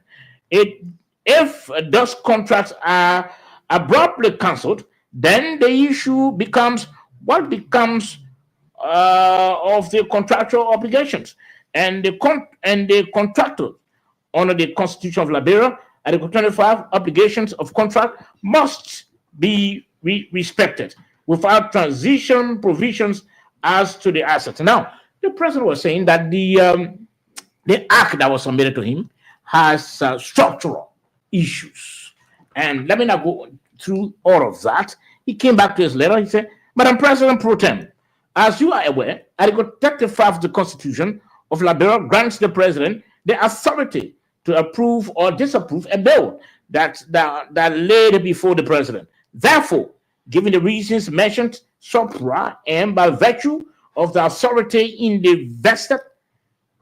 me vested under Article 35 of the Constitution of the Republic of Liberia, I hereby veto the 2 bills and return them to allow the national legislature to kindly take another look to correct all the necessary loopholes in the interest of the country and its people. Once again, I express sincere thanks to you for your continued cooperation and support. Now, let's go to read some excerpts from the Justice Minister's opinion after the president. Furthermore, according to the Justice Minister, the Act's hybrid structure, resembling elements of different international governance models without adapting any single model coherently, creates a framework that lacks precedent among successful maritime administrations worldwide. This structural novelty, while not inherently problematic, requires careful justification, and comprehensive planning that appears to be absent from the current legislation. Now, let's also read another opinion of the Minister of Justice, the political and institutional implications.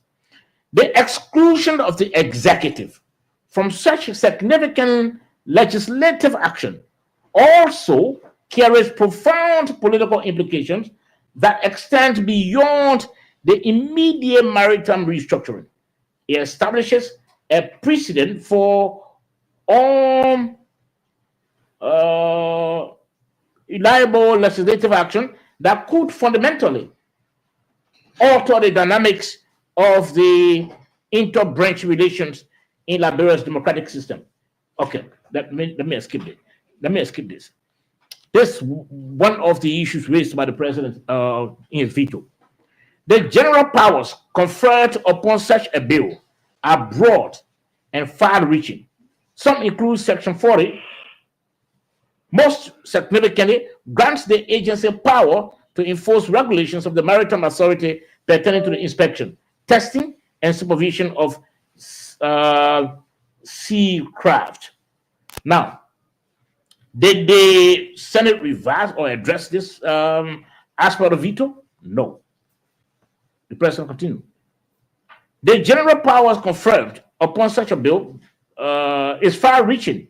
Some include the collection of 10% of the revenue of oil ports in Liberia to fund the new agency. Did the Senate address this? No. So the issue is, gentlemen, okay, before I can come to you guys, let me read basically the Unity Party, the diaspora branch. Unity Party USA Canada condemns the Liberia Sea and Inland Ports Decentralization and Modernization Act as harmful to Liberia's constitution, sovereignty, and national interest. Unity Party USA issues the statement to explain why the Liberia Sea and Inland Ports Decentralization and Modernization Act is fundamentally harmful to Liberia, and why we fully support Joseph Yuma Boakai Sr. to veto the legislation. The act is not a neutral reform initiative. It represents a profound restructuring of Liberia's port governance system with serious constitutional, institutional, and national security implications. You say it has national security implications. As such, it demands heightened scrutiny and the principled executive restraint. Now, a direct threat to the Constitution. They read that. The Liberia Sea and Inland Ports Decentralization and Modernization Act violates the 1986 Constitution of Liberia, particularly Article 35, which establishes a package veto system for ordinary legislation, and Articles 54C and 55A, which protect the president's authority to appoint, supervise, and remove officials of autonomous public agencies. By dismantling and reconstituting port governance structures in a manner that effectively displaces settling presidential appointees without cause, due process, or executive concurrence, the act accomplishes indirectly what the legislature may not do directly: remove executive officers' broad statutory redesign. This practice, known in constitutional law as removal by legislative indirection, is incompatible with Liberia's separation of powers and undermines executives' accountability. Not decentralization, it's fragmentation. Liberia is unitary republic, not a federal state.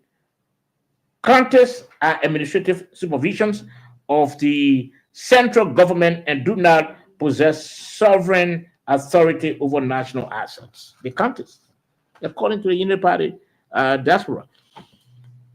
Labeling the act as decentralization is therefore misleading. True decentralization involves the administrative delegation of functions while retaining national ownership, unified policy, control, and executive oversight. This act instead fragments authority by creating multiple semi-autonomous governance structures lied to geography rather than national function. Seaports are not local facilities. They are national gateways, central to customs administration, revenue collection, immigration control, national security, and international trade obligations. Fragmenting their governance weakens coordination, complicates treaty compliance, and increases the risk of regulatory inconsistency and institutional capture. Gentlemen, let me stop here. And let's begin with you, Edwin. I know you are a student of law, and this bill has been around for some time. We understand it's been pushed. It's been the major proponents include the pro tem Delano senators, and the one reports to be fragmented. What is your reading in all of this? So as was rightly put by the Unity Party USA Group, Article 35 gave the president the right to veto a bill and actually state the reasons why, either in part or in whole, the actions that he took to veto that bill. And then that bill has to be sent back to the House that it originated from, whether it's from the Senate or so forth. And then they will have to now, work on those areas that the president has highlighted, that due to these areas, I will not be signing this bill. So if that has not been done and they want to send it back for signature. Yeah, so it's been sent back on the desk of the president. Yes, so it means again, the president can also veto it. He doesn't have to sign it. He can re-veto and send it back to them, indicating that we actually, outline these areas and they were not rectified. It was brought back to me. So therefore, I cannot sign it. Now, if he doesn't do it after a specific time period, it means that the legislature can also have a vote, but this time both houses, they have to get to term majority vote so that bill becomes law. But looking at the bill itself, this indeed shows us the challenges that we have in our country. Now, in the law school, there's something they call legislative drafting. It's a whole course by itself that people have to learn. And when I visit the Capitol building, there are legislative drafting offices in at both houses or so. I don't know whether they're using those people or whether they have lawyers there who actually look at these things. Because if you are breaking out any new instrument, you need to look at the existing instruments that you actually want to birth this new instrument from. You have the National Port Authority. Now, if you say you want to dissolve the act that created the National Port Authority to create these different fragmentation, and like the president rightly said, you have existing contract with APM Terminal. You have other contracts and stuff. What becomes of those contracts? Yeah. And Article 25 of our of the 1986 Constitution talks about contract, respecting the vicinity of contracts.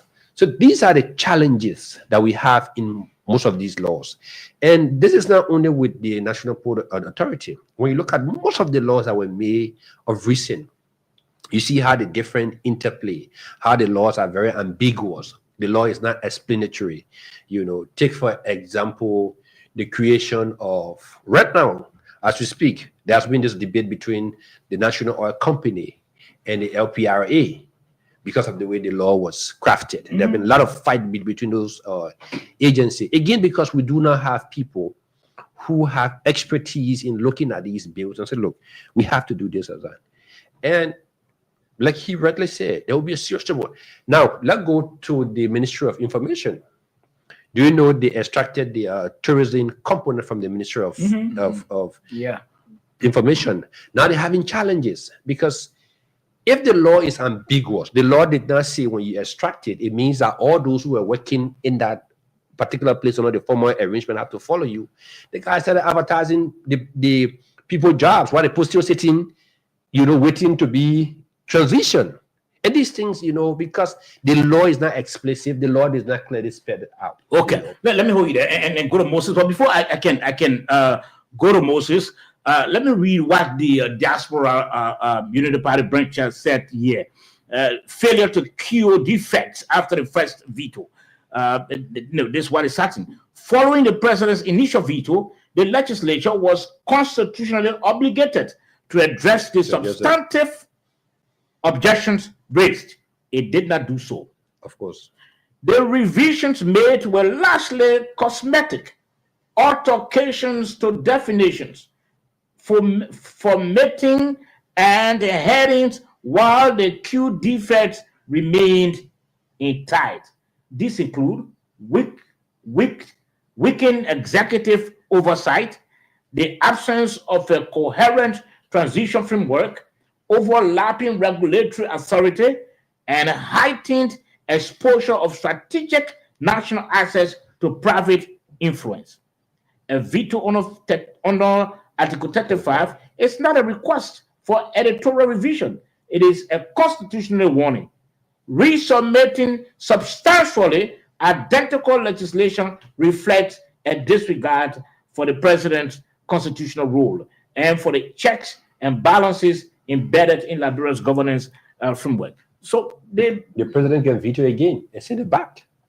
Moses, let's hear from you, Moses. You're reading this whole decentralization act of the MP. Yeah, look, like Edwin said, I mean, this is a very easy job for the president. When he vetoed, in his veto communication to the Senate, the concerns were raised. You say, hey, when this law was drafted, or when this bill was drafted, there was marginal role of the executive branch of government in the process. Don't forget the executive has the authority to execute. But if you marginalize the executive in the process, the president also raised concern about what contractual agreement. Contracts are legal obligations. So if the drafters of the bill did not consider all of those things, like Edmund was saying again, when you are making laws or you are drafting bills, right, the process, because it is a review.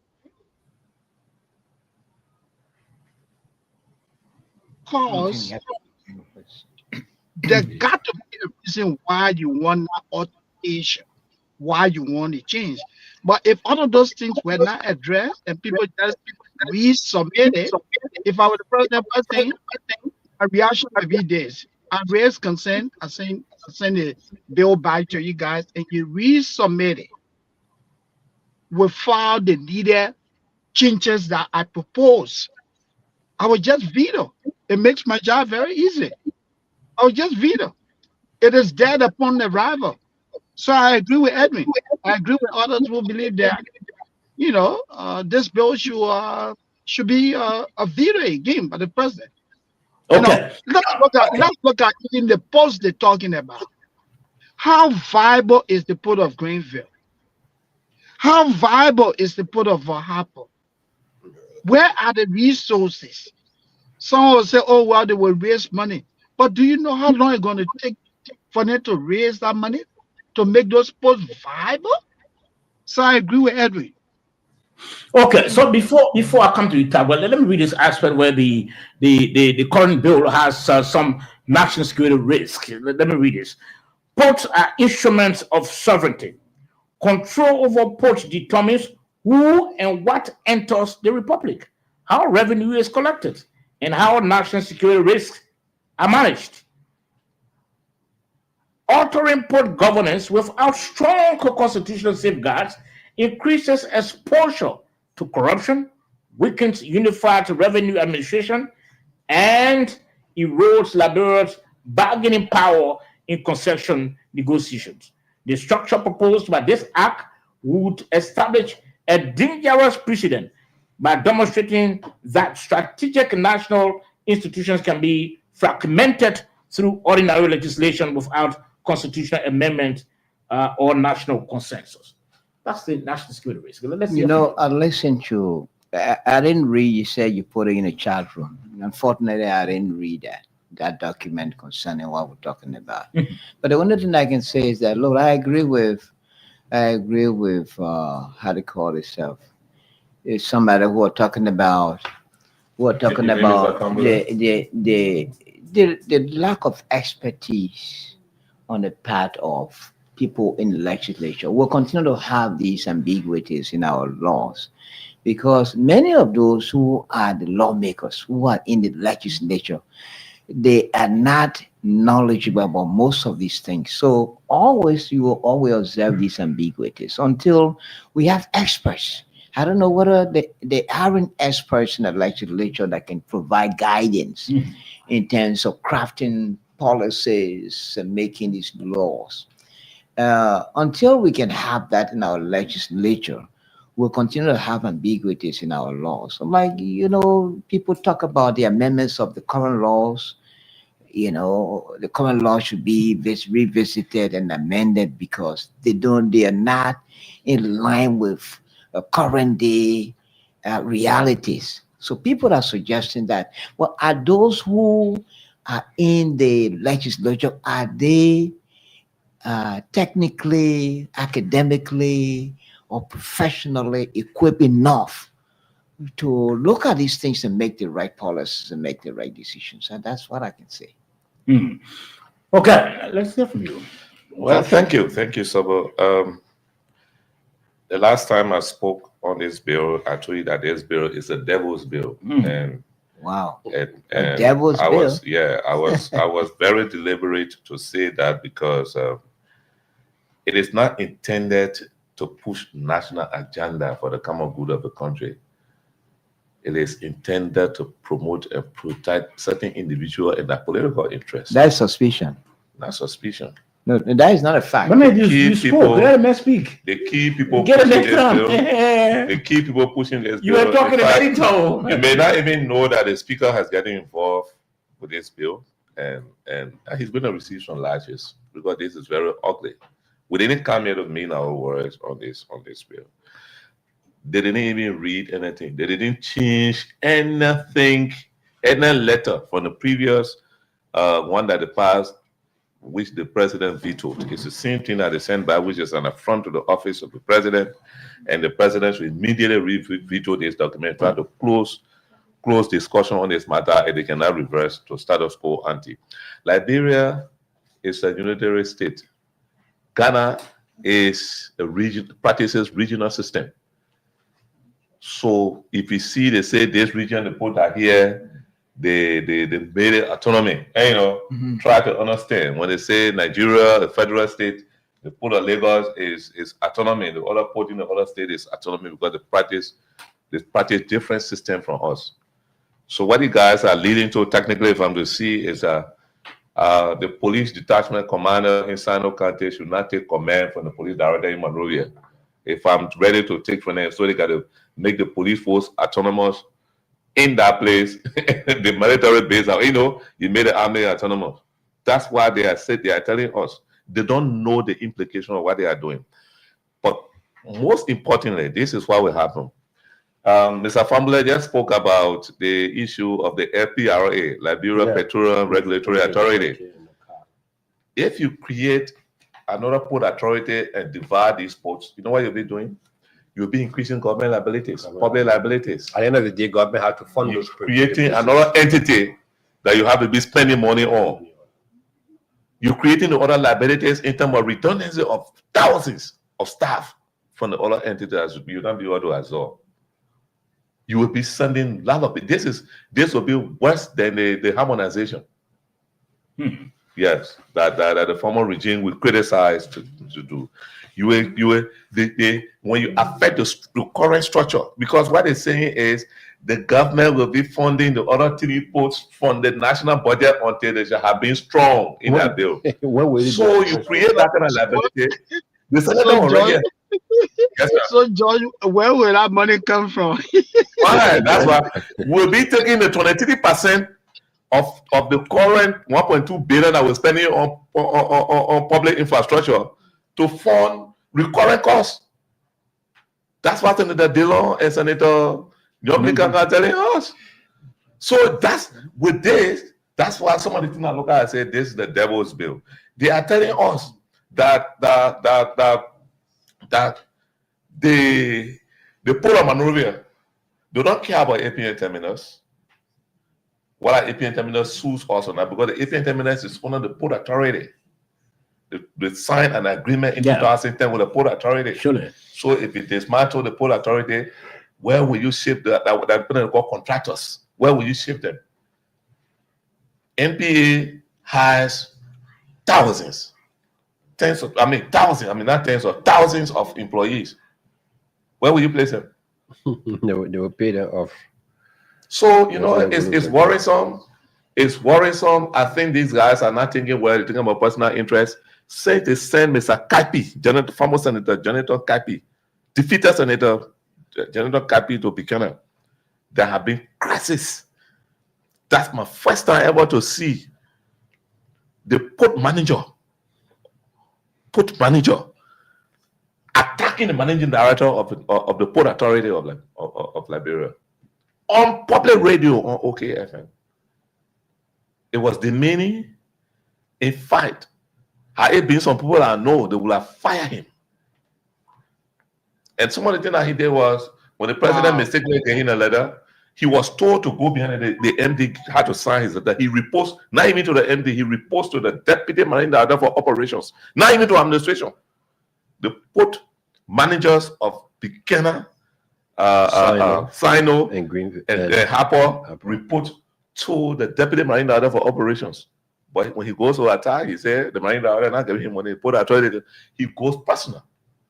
So the kind of but he's getting the backing apparently of the pro-tem of the pro-tem, because they're trying to push the so-called Liberty Party agenda. No, let me tell you something. But don't you think that the purpose of pushing this bill for the president to sign it with Jonathan Kaipi at the port in Buchanan? Don't you think it could likely help them or secure them more resources for the Liberty Party? Definitely, that's why they want to tribalize and make it political. Let me see. So that their party can, you see, in party politics, most often what they're looking at is the gain, like you say, they make. But they're making a lot of mistakes because they believe, the proponent of these bills believe that ArcelorMittal D is going to be extended. They mean ArcelorMittal is going to be here for another 20 or 25 years.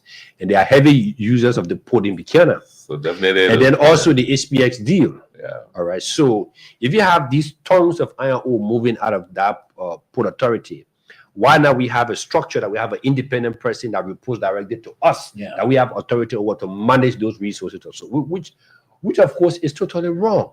And like Kennedy rightly said, look, we need to stop looking at other countries and thinking that we can copy what system they have. Take for example, Morocco. Morocco have a couple of different ports, but because of the autonomy and the volume of shipment that goes into those places, so they have their own parallel structure because they're able to manage themselves also. Yeah. Same thing with Ghana. You have the Tema port, you have the Takrady port, that is like Liberia. What is the capacity of those ports? Now, if you take Mittal Steel out of the Buchanan port is zero. Now, Sando port, the only people who uses Sino port are the logging companies and GVL. Golden Varela. Now, even the port in Harper, is that even being used by even Kavala? No. Kavala ship their things through the port in Ivory Coast. In how do you call it place, man? What do they play? San Pedro. So why are you pushing these things that are going to be another liability on government that's going to actually weigh the government? The impression you're creating, Edwin and others, is that those who are pursuing the path don't know what they're doing. Certainly, they know what they're doing. They know what they're doing, but it is because it benefits them. Now, they have autonomy of those institutions. Gentlemen, let me read this aspect of the Justice Minister's opinion. While attempting to restructure the maritime sector may be constitutional, the decision to exclude the executive from process carries significant implications that extend beyond the immediate legislative actions. The implication affects the fabric of governance in ways that merit serious attention. The legislature may have created a solution while it may be legal, proof, practically problematic in implementation. Now, he's saying, how can the legislature be crafting such a bill Or the input of the without the executive. input of the executive? Yeah. And these institutions fall directly under the executive. That makes the bill bad. You know what's in that bill? One of makes it the bad. provisions. The board. They say the legislature should recommend Yeah, the board. the board. Yeah. That executive rule there. That president rule there. Let's continue. Let's continue with this opinion. Listen, Senator- I come in, Moses. Let me read it. This is the Minister of Finance, Minister of Commerce, the Minister of Finance, Minister of Commerce, LRA Commissioner, Commissioner and CEO of Maritime, and the MPA have not participated in the review of the bill. When a president vetoes an act and asks for additional consultations, the minimum the legislature can do is to involve members of the executive. branch. Those are the sector heads. Those are the sector Sectors. So they were not involved. Involved in the maritime sector. You cannot. You pushing such a bill without the executive involvement. And Then you want the president, who's the head of the executive, to sign the To sign bill. And then what further even complicates that is that you even trying to usurp some of the function of the maritime authority, Sure. give it to these President's function. autonomous The- agencies or so. Yeah. Yeah. The maritime authority. The maritime authority. Yeah. I think Moses want to come. Eh, Yeah, Yeah, but most Mr. of them Sunday, are Mr. Sunday, sorry. Yeah, look, I just wanted to say something, right? From what I heard, my brother just said, I mean, the president has the authority to appoint and dismiss as well. You Sure. have a port manager who's supposed to be amenable to the managing director. He sidestepped the managing director, Yeah. Yeah. talk to other people. And you're in the executive mansion, what do? The president has executive authority. People want to set up a structure that the board of directors will be constituted by members of the national legislature. You president, Republic of Liberia, what do? That kind of bill you bring to me to sign? Does that make sense? Well, man, look, man, our people need to come across as In my educated people. opinion, Mr. Sunday, the president should be taking political stand to instruct the man to dismiss Mr. Kapi from Buchanan. Of course, dismiss the man immediately. In fact, the MD is supposed to write the dismissal letter to him. Let the president say, "Oh, this not like say, but MD, if our MD, tell her he has written a dismissal letter." But That man should be dismissed. again, Mr. Sandy, again, Yeah. some of the challenges that we've had is that, like I said, the president shouldn't even be the one appointing these people. It should be the managing director appointing directors that actually manages these ports. Yeah. So I that agree. I the agree. structure and the respect is given to the managing What does the law Now, say? if the president What does the And the law man say? that it is the managing director who's Oh, supposed to that's appoint. the appointment. Yes. Okay. But then that particular era was actually skipped during the regime of former president when he started appointing managing director and deputy at those ports. But again, the act that created the MPA is clearly spelled out. All of the ports that are within Liberia falls directly under the National Port the National Authority. Port Authority. One manager So director. therefore, it gives the authority to the managing director of the National Port Authority to appoint directors to these various ports, Yeah. and they report directly to the National Port So the Authority. current director, Through the who deputy- who appointed them? So frankly, let me say this: it's probably political. When the president sent that letter, that particular letter, I'm told it was withdrawn, and he got his letter of appointment from the managing The managing director. director. But he's seen as a politically sensitive person, Yeah.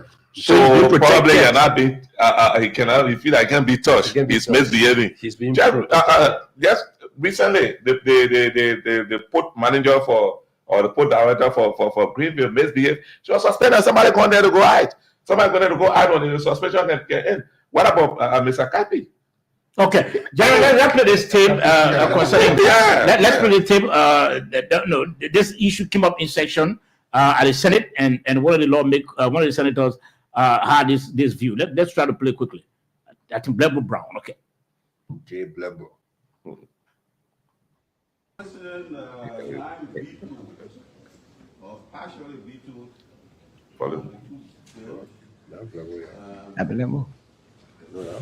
Please increase. certain concern. Yeah. Oh, First, regarding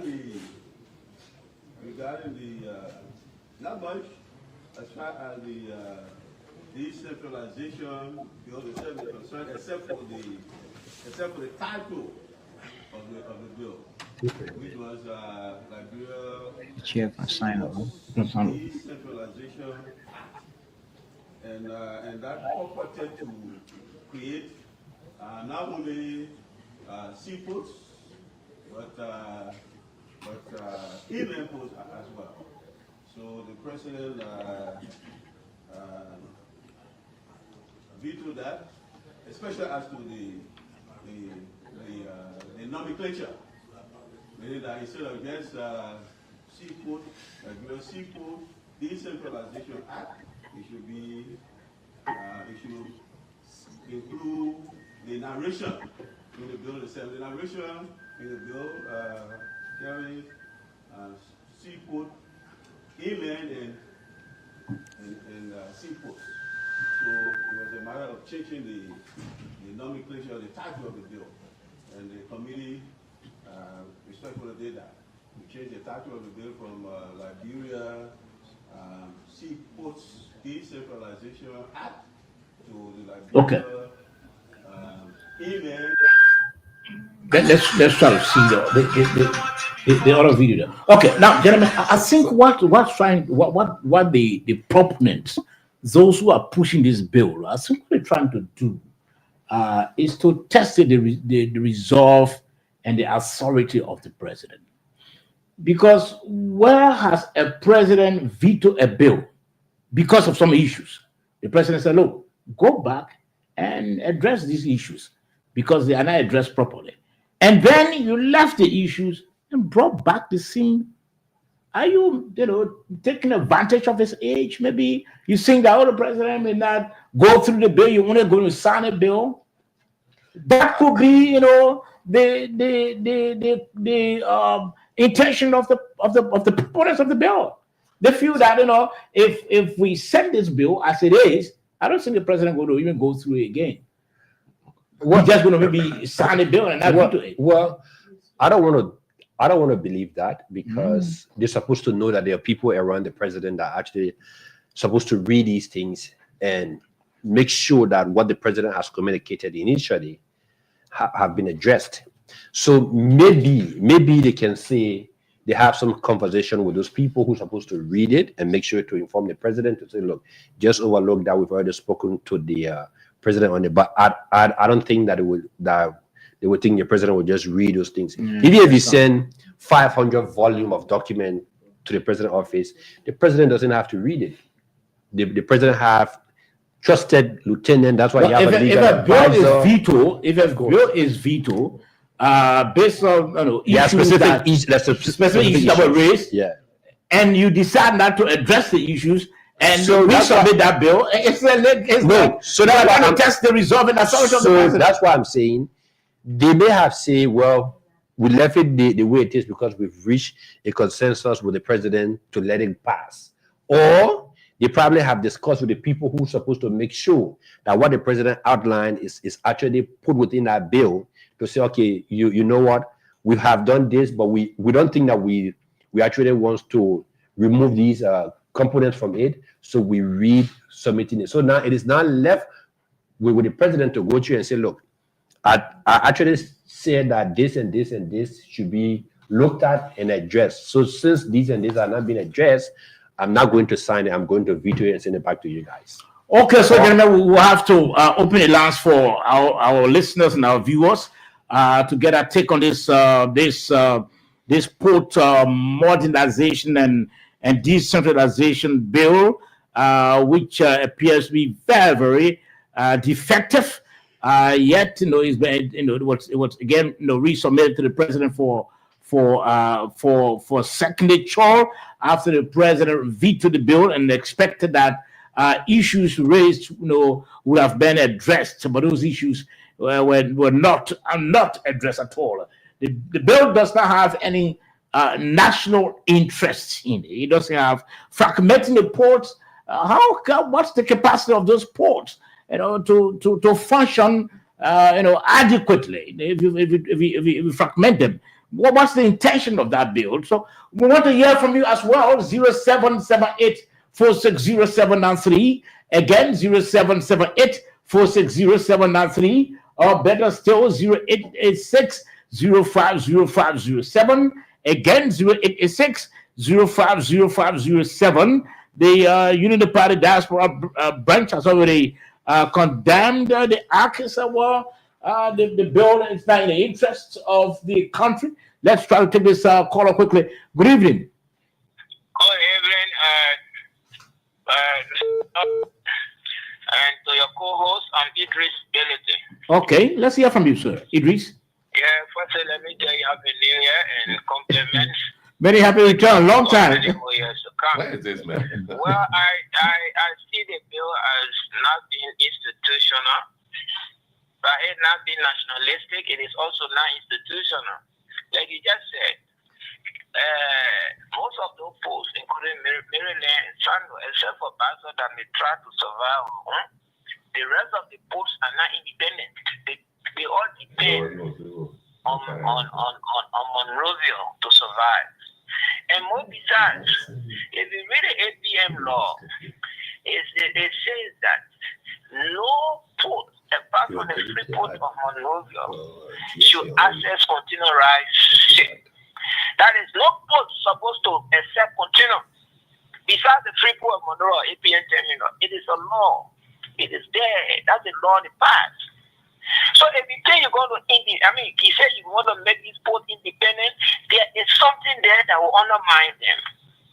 So except for concession, because most of our shipping activities happen through continuous. How many ship carriers are not continual right?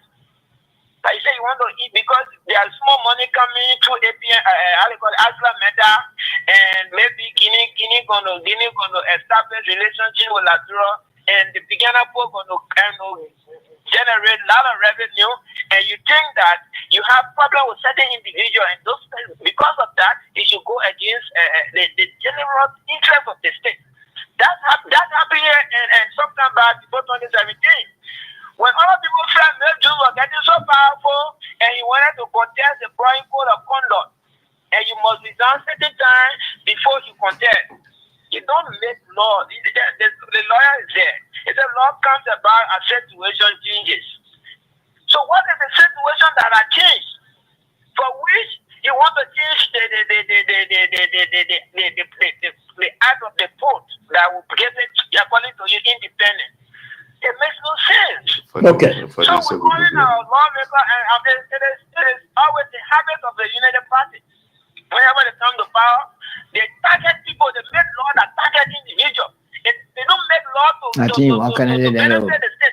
Whatever problem you have, people will take to do it. It's up to you. But you don't personalize law that tomorrow when other people come when you are not there.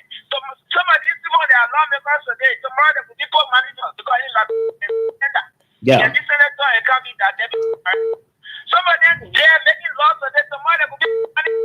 And then when you are there, after you are making laws, authority on the board, and then you get started, you don't know what to do. So you get laws that target individuals because it is a not somebody from there's some Lofaria. This is like Okay. when we are making law, it should be about target individuals. So just as anytime when they brought the code of conduct, because they were targeting to contest. That's not how you govern. When you govern the state and let it be the best. Okay. No, makes sense. Many sense, Idris. We've got another call on the line quickly. 0778460793. Better still, 0886050507. Again, 0886050507. We want to get your take on the Seaport Modernization and the Decentralization Act that was vetoed earlier by the president. Then they took it back to the president. We understand it's on his desk and they want the president to sign it.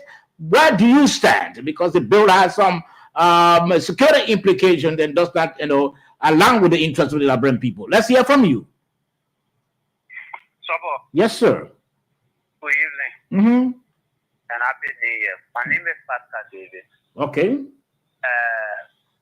And every time we call and we say our country is in trouble, our better understand the difference. President Bouaka and the entire government is damaging our country. As you may be aware, even with the port being not as independent as we want other people to be under this government, the LRA boss says these SOEs are not contributing to the budget.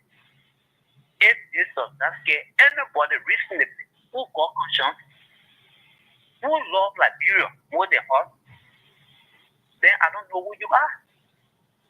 But the scary thing is, the legislature is headed by a regime speaker. Of course, he said, I want to be, I agree with everything President Bouaka speaks, and they send it back to him. I mean, where are we? Imagine if those people become independent. Who controls this? It's not the executive. Who directs them? It's not the president. I mean, come on. Let us ourselves these hard questions. Forget about your link with anybody. Where is the country headed? Honor President Bouaka, give it the legislature. Okay.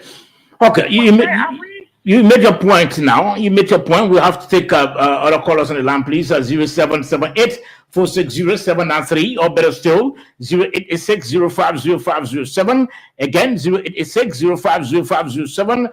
Let me read this while we're trying to call the Liberia Seed and Inland Ports Decentralization and Modernization Act violates the 1986 Constitution of Liberia, particularly Article Chapter 5, which establishes a package veto system for ordinary legislation, and Articles 54C and 56A, which protect the president's authority to appoint, supervise, and to remove officials of autonomous public agencies. By dismantling and reconstituting port governance structures in a manner that effectively displaces certain presidential appointees without cause, due process, or executive concurrence, the act accomplishes indirectly what the legislature may not be directly. It removed executive officers through statutory redesign.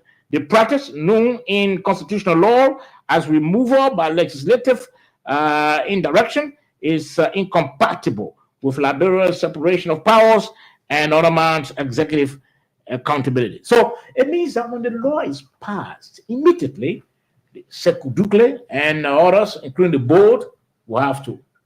They all be gone. Of course. Wow. It's a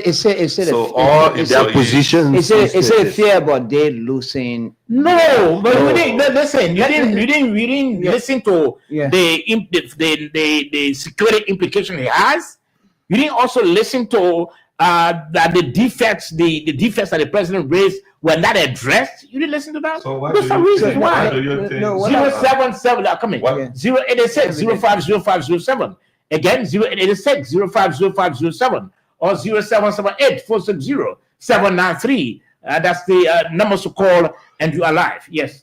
You are Forget about the MD, the two deputies. But think about the more than 2,000 workers. I wanted for us to put it simplistically.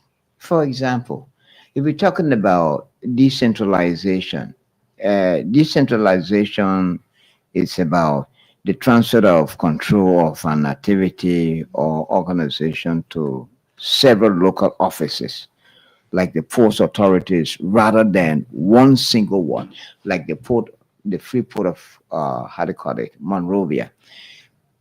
Don't you think? What I was thinking is that, look, the common person may not understand all the technical thing we're talking. If we're talking about decentralization and modernization of these ports, giving them the independence. What I said about the independence is scary. And another thing is again is that don't you think giving these ports their independence will rejuvenate their activities? Almost, No. for example, no.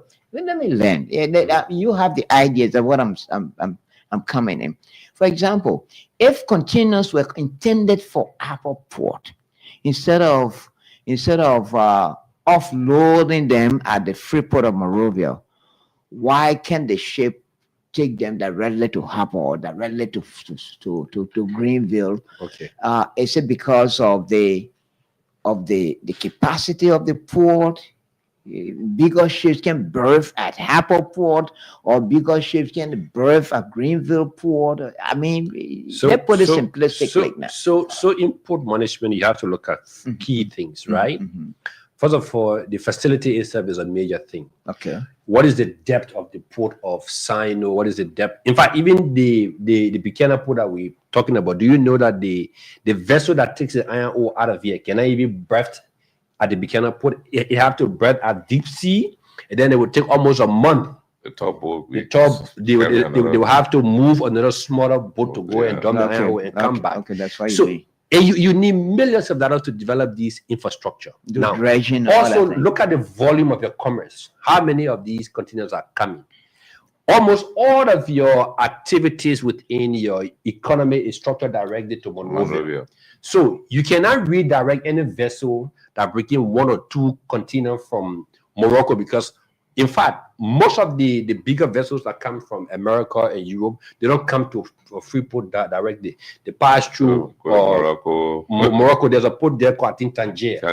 That's where they have to take those containers and put on a smaller vessel, and then the vessels now come to Monrovia, and probably after Monrovia they go to Sierra Leone. You know, it's a whole diagonal stuff. You know, they go around to drop these containers.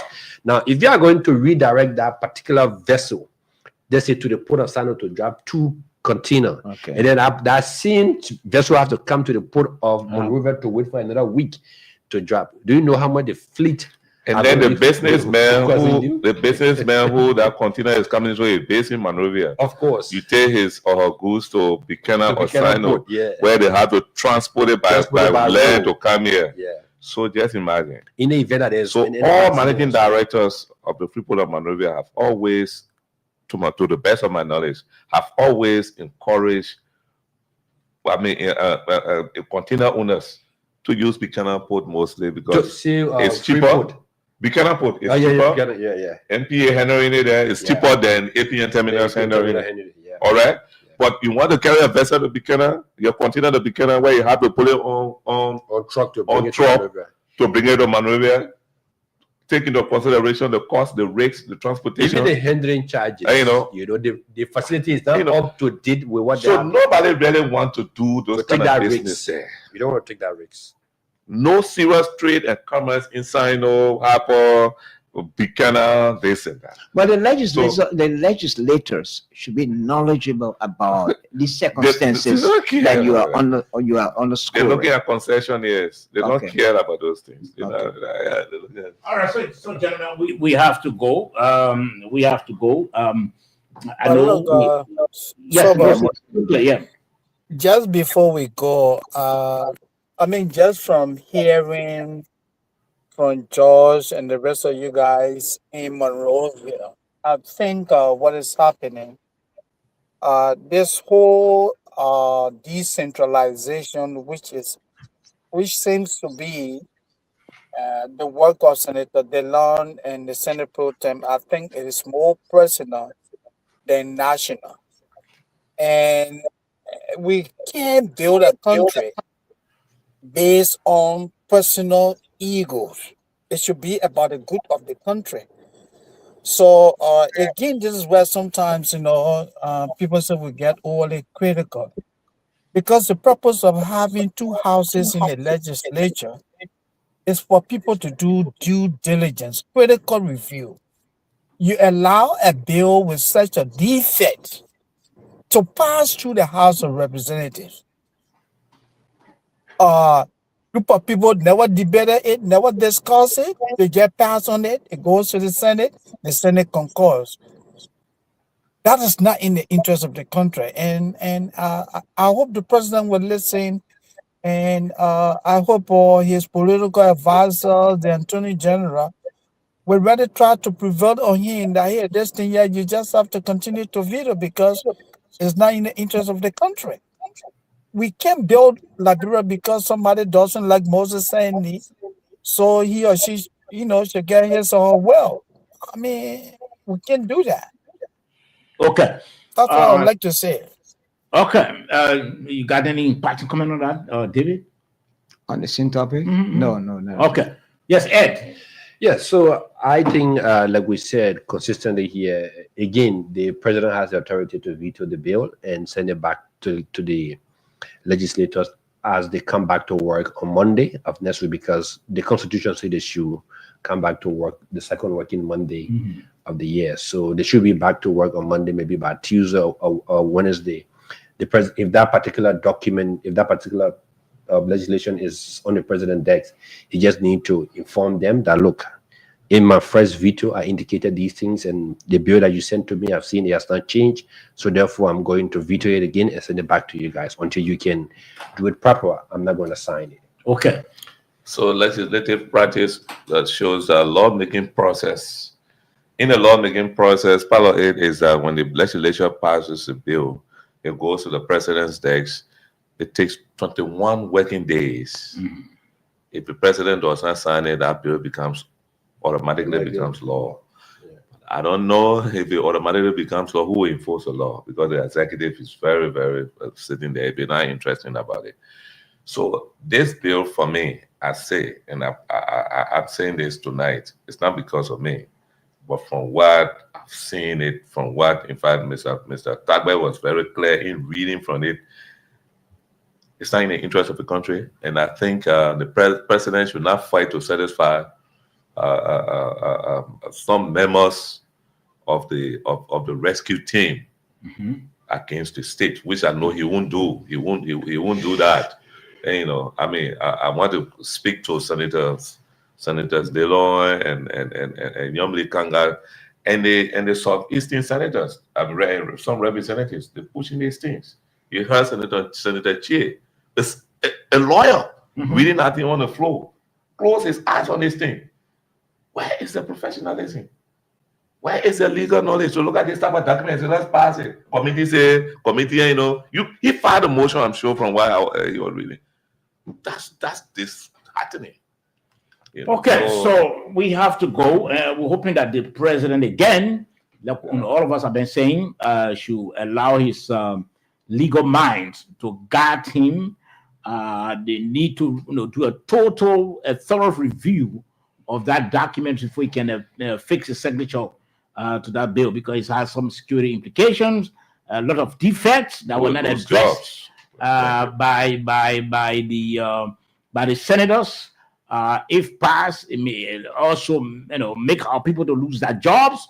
We don't think, especially with the situation of unemployment, I don't think this rescue administration wants people to be further unemployed because if that bill is passed. What's going to happen? So hoping that the president can look at it. It's a very bad bill. We're not going to mince our words to say it's a good bill. Apparently, it was passed under the cover of darkness. So hoping that this time around the president can look at it again, review it properly, and if necessary, veto it so that the necessary changes and issues raised can be addressed properly. On that note, gentlemen, thank you very much for the show today. Hopefully, we may likely have Senator Abbott. That's Abbott Chair. Our chair. Okay, he's the councilor, right? Yeah. Okay, he should be our guest. No, not Augustine Chair. He's the councilor, Augustine Chair. He should be our guest if all goes well on Wednesday on a couple of issues. He's the one fighting. He one reading that motion. Yeah, he also read the motion also. So he should be our guest on Wednesday by God's grace. Until then, gentlemen, thank you very much. Thank the producers as well. We have to call it a day, and then we'll return on Wednesday by the grace of God. Again, Happy New Year to all of you. Sabo George is my name. Have a pleasant, restful night.